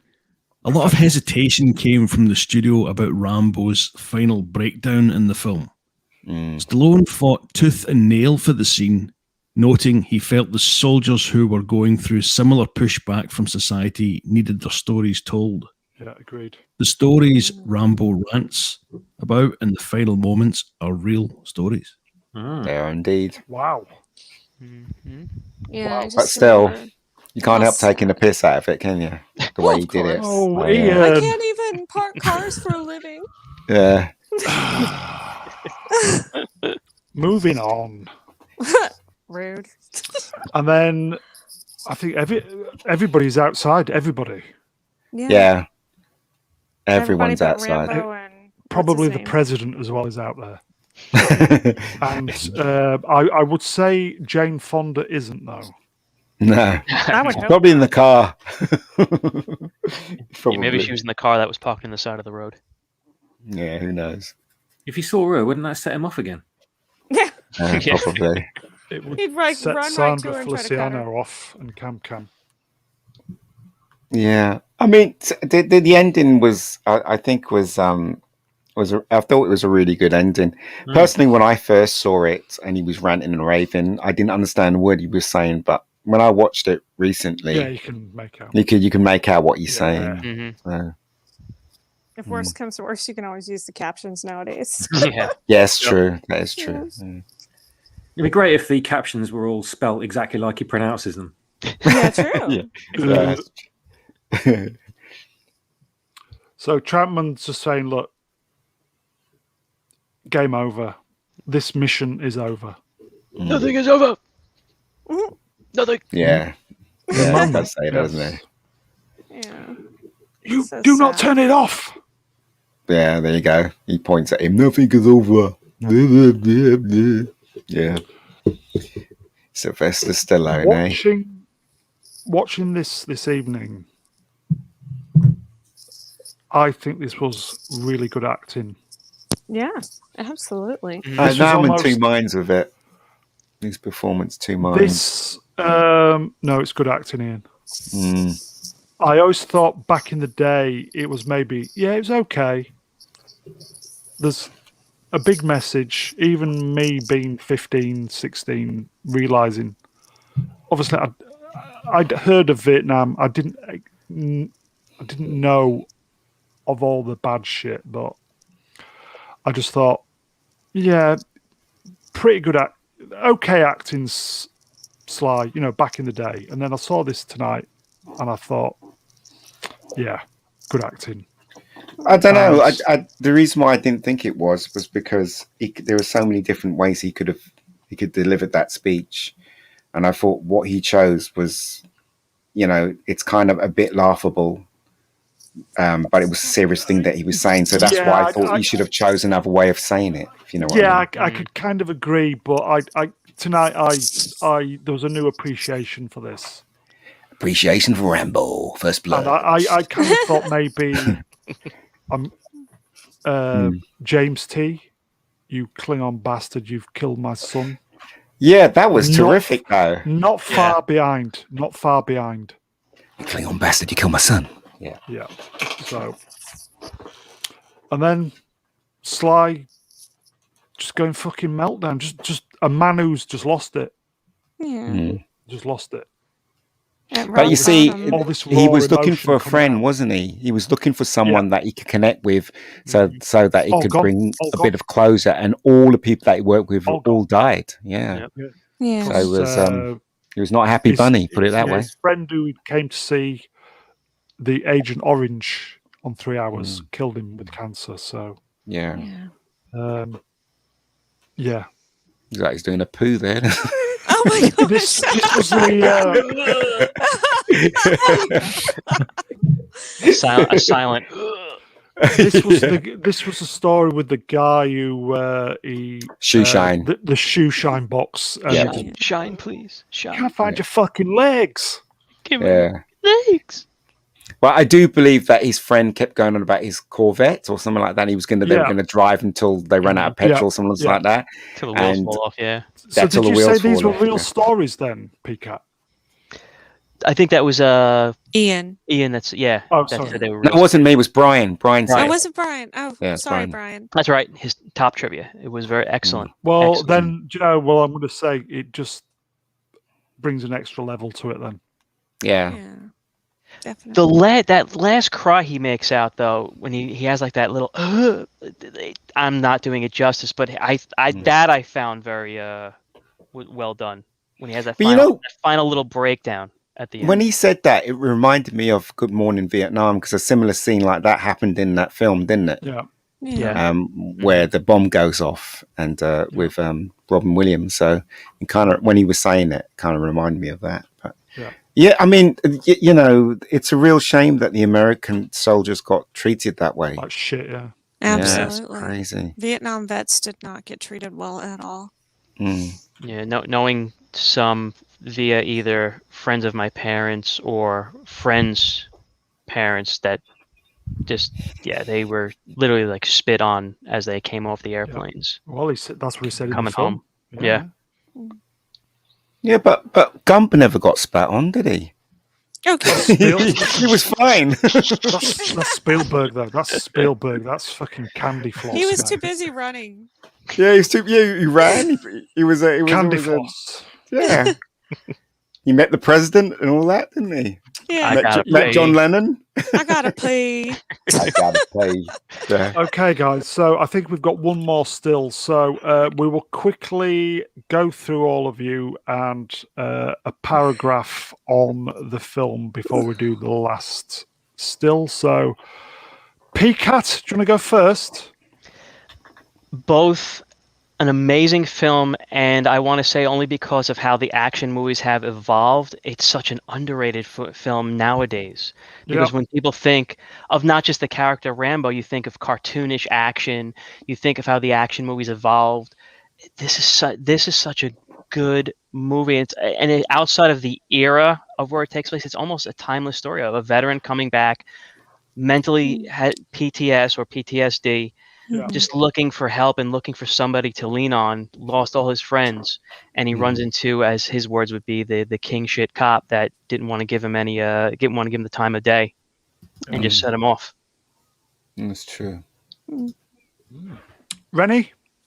Yeah, I had forgotten, like I said, how different it was from the other Rambo movies. So I really appreciate this movie now more than probably I have before. I found it very suspenseful, but I also found it very sad. I found John Rambo to be a very sympathetic character. And, it just shows you that, sometimes the protagonist doesn't always win. And, it's sad, but true. And, he was a very strong character. It was amazing watching all the things he could do to survive. And, pretty intense watching the chase, not remembering how it's going to go at the end, and then it's like, oh my gosh. So definitely a good ride and definitely a great movie. And yeah, like PCAT said, a good ride. Underrated. That's it. Brian? It's funny. Rambo is another iconic character played by Stallone. It's so the same as Rocky. It's so influential, and I think Stallone in this is great. Dennehy too puts in another fine performance. Yeah, decent cinematography. As I said before, well paced, and I think it deals with its themes really quite maturely. And I think a lot of people missed that when they watched this film, especially kind of when you were younger. It's never going to be one of my favourites, but it is a solid film, and I agree with PCAT that it's very, very underrated. Before I forget, MegaGeek, going back to Jerry Goldsmith, there are also flashes of Total Recall. Yeah, that's his style, isn't it? His style really comes across. MegaGeek, thoughts on the film? Well, this was the start of these kind of movies, and it's been imitated quite a lot, whether it be a parody or things like Commando and stuff like that. It was but it was but it was the second film that really took it to a level where everybody just wanted to up it. As I said, with Commando and the rest of the films that came out after this, but this was the original. This was the one that actually set those kind of action films in motion. And so for that, you've obviously got to give it 10 out of 10 because it is. It's as everybody says, it's a very grounded movie. It's a very grounded performance by everyone. They've literally put this film, tried to make this film as realistic as possible, which is good. But I mean, you can fault it. There are a few things that doesn't work. Little things, but apart from that, it's a really good movie and it's very enjoyable. And I remember seeing it in the cinema, coming out, feeling that was a really good movie. So that's my word on kind of quickly going back to what we said earlier about a re-edit, maybe a slight re-edit just to take the kind of loose fish and chip paper off it and sort the sound, like the mono sound effects, sort that out. And I genuinely think this is a masterpiece. Well, it wasn't directed by Stallone or anyone famous. I can't remember who the director was. It Ted something? Kochev. The director. Yeah. So basically, he was coming from it fresh. He was coming from it in a grounded situation. Then you got James Cameron, who wrote the screenplay for the second one, and it just took off from there. It really did. They had to up this one, didn't they, on the second one? But this was the birth of those kind of movies. This film. Just because of those movies. So, in the chat, Citizen333, are you guys going to do a Rambo 2 stream? Murdoch. I'm coming after you. I mean, I don't see why not, but that's the one with Burkhoff, isn't it? It is. It is. Steve, no, the second one's funny and very enjoyable. I thought it's the second one was great. worth it just for Burkhoff. Okay, Citizen, we will provisionally say that's up there at the moment. We will cover it. Murdoch. Okay. Swappers, final word to you. My mum's cousin called his cat Rambo. Ooh. Enough said. There's a cat cow. Do that. No, but when it's spotted in its litter box, it awful lot of times I did hear it go.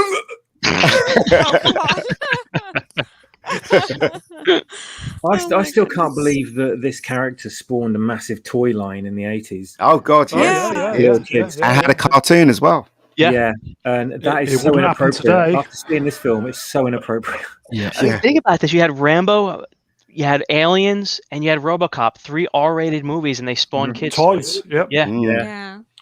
Which just goes to show, doesn't it? Like we're always saying, Ian. Sorry, Mr. Brown.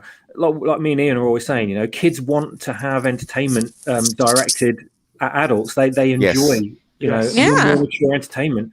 It's directed at kids. They don't want to know. They know it's patronizing. I think that's the direction companies need to go in. But unfortunately, Hollywood would never realize it because they're dumb as a Box of rocks. My dad Yeah. took me to see this Lots of movie. I was rocks. underage, and my dad took me and my brother. We were young. We were both definitely under, number of years under 17. And he took us to see the second one in the theater. Wow. yeah. And you loved it. Oh yeah, It's all the more exhilarating Come for on. kids when they see stuff like this. But yeah. I think everyone else has said pretty much everything that I could say on this movie. Really, I can't really add much to it. But Yes, you can. I can. I'd just say that it's been ages since I've seen it, but it is still to this day, I think, a fantastic film, regardless of all the films that have been released since then. Fabulous. Yes. And Hollywood, instead of going back and plundering things and rebooting them and race swapping, gender swapping, whatever, they should go back and study these sorts of movies and realize what made them so great and apply it to movies going forward. Yeah. Because the movies are bullshit these days, and they really need to go back and appreciate why the movie industry became so great in the first place. And this is a really good example of it. But they are gonna. They said they're Well, going to so remake lucky. it with a woman, right? Transbo. Trambo. Wow. Sounds like a strange musical instrument, doesn't it? Yeah. And she wouldn't be going. "Ugh." I don't know what noise she'll be making. I don't know. What's the one with Bryce Dallas? Which one was that? Oh, Was it like a Rambo? Flight of the Something's Navigator. getting That's been a reboot, isn't it? Yeah, Flight Yes, the it is. Navigator. Yes. Yeah. Yeah, it is. Yeah, no Um, thanks. Is it going to be a little girl instead of a little boy? Probably. I think It should so. probably be black as well. Yeah. Anyway, Yeah. fuck that shit off. Okay, so my thoughts, if I may. No, you may not. Right, okay. Please, can I? Please, Go on, can man. I? Okay. This was the first time I've seen First Blood in a long, long time. And probably the first time I've ever seen it in widescreen. Mm. And I think this would have come off the 4K version. And just by looking through the stills tonight and seeing how everything's framed, and it's fantastic. Mm. Yeah. The only thing that spoils it, though, in my opinion, is that stupid song at the end. The guy singing the theme. Oh my Well, gosh. you know what? I'm going to disagree. You're on. You're on. Sorry. Back in the day, I fucking loved that. That was his And then brother as well. They do that Stallone. 70s thing where they freeze the picture while Yeah. he's walking, and then the credits go up. Yeah, I think his brother was the second one. I think it was somebody else in this one. Frank. Was Frank it? Stallone. I'm almost Did he sing positive Frank was in the second one, Oh, but was not he? this one. All right, okay. That's hilarious, isn't it? There you I go, like Ian, when just for you. where is it? Brilliant stuff. You got to get the next shot. They look right at the camera. Oh, I Yeah, they know, do. I Yeah, know. before he moves, that's Yeah. where they post the then that's picture it. in it. Yeah. It's But at least you got good David old- Caruso's name in it. That's all that counts. Yeah, Yeah. he did. I love the Seriously, song. though, it made me laugh because, as I said, it's It's all catchy, 70s stuff, catchy. isn't it? It's all 70s where they pause the picture at the end for credits, and they have the copyright sign at the bottom. Yeah. It's hilarious. The freeze frame opening credits of those 70s action shows are great. Yeah, That's it, guys. cool. Okie dokie. 3 hours 12. Can you believe it? I've thoroughly enjoyed this. Seriously, Yeah. Fun. Yeah. every minute of it. So thank you, this has Mr. been Brown. great. Thank you. As I said, I will say, Dances with the Dogs. Hey, everybody. Hello, You're Dances 3 with the hours, 13 Hello. minutes too late. But hey. Rewind. I will say I was genuinely worried about this one, thinking it's a good film, but will it translate well to a YouTube discussion? And you know what? I think this has probably been one of the better ones. Mm. It is. But anyway. So I will just say thank you to everybody in the chat, the regulars, Bishop Moore, Citizen, Sandra, Cruel Birab was there earlier on. Citizen, Cam. Who else? Who's this? Not Brian Young? Z3PO. Hello, Rob. Captain Deckard Spock. Yeah, Captain. Hello, Captain. So many people. Sklavko, hail Sklavko. Steady numbers this evening for our channel. It's a shame we're not one of the bigger channels, but We love you, it's probably an advantage that we can just be here and just fucking have a We're good big in time. our hearts, mate. Yeah. Yeah. Well, and it's nice to be able to just, have, conversations and enjoy and have fun rather than feel like pressured to, answer Well, I was super gonna say, chats. there's not so much pressure. You're right. Absolutely. Yeah. This, I will say this again. The main Here we reason go. why this is a serious point, Ian. The main point why I did this was a healthy distraction for all this bullshit that's going on. And God bless you. with lockdown, it was a lot of inward times, and this was here just mainly just to stop us all going inward and just have a good time. And this YouTube is it's a distraction. It's a fun distraction. It isn't life and death. Yes, I agree with you. I've stepped away from a lot of YouTube stuff lately. And the MegaGeek said early days of this about a year ago, when it stops being fun, don't do it. And of late, there's been times where it's not been fun, and it's all about, this should be all about fun. So Absolutely.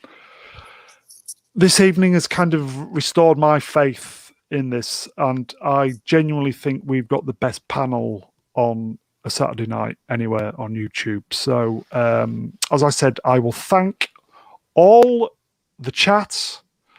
We are nothing without the chats, and I truly mean that, boys and girls. So thank you from the bottom of my heart, just being here and sharing 3 hours 16 talking about stuff we love. So cheers, guys. So I will just thank all the guests. I will start off with the MegaGeek. Thank you, Ian. No worries. Wouldn't be the same without you, my friend. You know that. So thank you for coming on. Very kind. Swappers, cheers, pal. Thank you. A man, a few words, but when I thought you was going to do his listen. Rambo. I know, I was waiting. You listen. I was waiting. Yeah. Bishop Moore says that's what she said always. P-Cats, great to have you on this one. Thank you. My first Saturday night with you guys. You love this film, so it would have been rude not to have you on, mate. I appreciate it very much. Definitely love talking about this. You are more than welcome. It's been a genuine joy to have you on. Thank you very much. Thank you. Bri, cheers, my friend. Thanks again for the invite, Mr. Brown. It's never taken for granted. Also, thanks to Reni, PCAT, Matt, and Ian. I've really enjoyed your insights this evening. And also thanks to the chat. It's been really good tonight. I'll just say again to the guys in the chat, we started doing the Rambo stuff about 1 hour 30. So if you want to get on the re-rub, obviously just leave, if you like it, thumbs up, etc., leave a comment, blah, blah, blah. And if you've not subscribed to the channel, I'd appreciate a subscription. And last but not least, the wonderful, the amazing, we love this girl, Reni. Thank you. Thank you, Mr. Brown. Always a pleasure to be here. It's one of the things that I look forward to during the week, just to kind of, decompress and, blow off some steam. And it's great to just hang out with friends and, have a good time and talk about things that we enjoy, and I do appreciate it. Always a pleasure, Brian and Ian and Matt as well. And PCAT, it's nice to see you again. Same here. And yeah.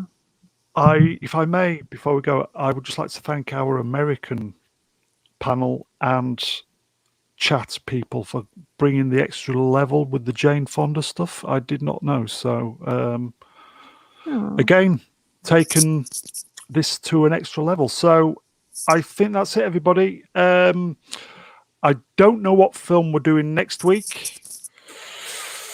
I think that's open for discussion at the moment. So I'll be back. And I do want to say thank you, Sandra Feliciano. I love you. You're a very sweet lady. hail, Sandra. Thank you for coming She's on, so Sandra. sweet. So, I think you all wanted to do Terminator by the sounds of it. Yeah. Because we've done okay. We're doing Terminator next week. Terminator. Yes. Fuck you, asshole. So we've done Sly.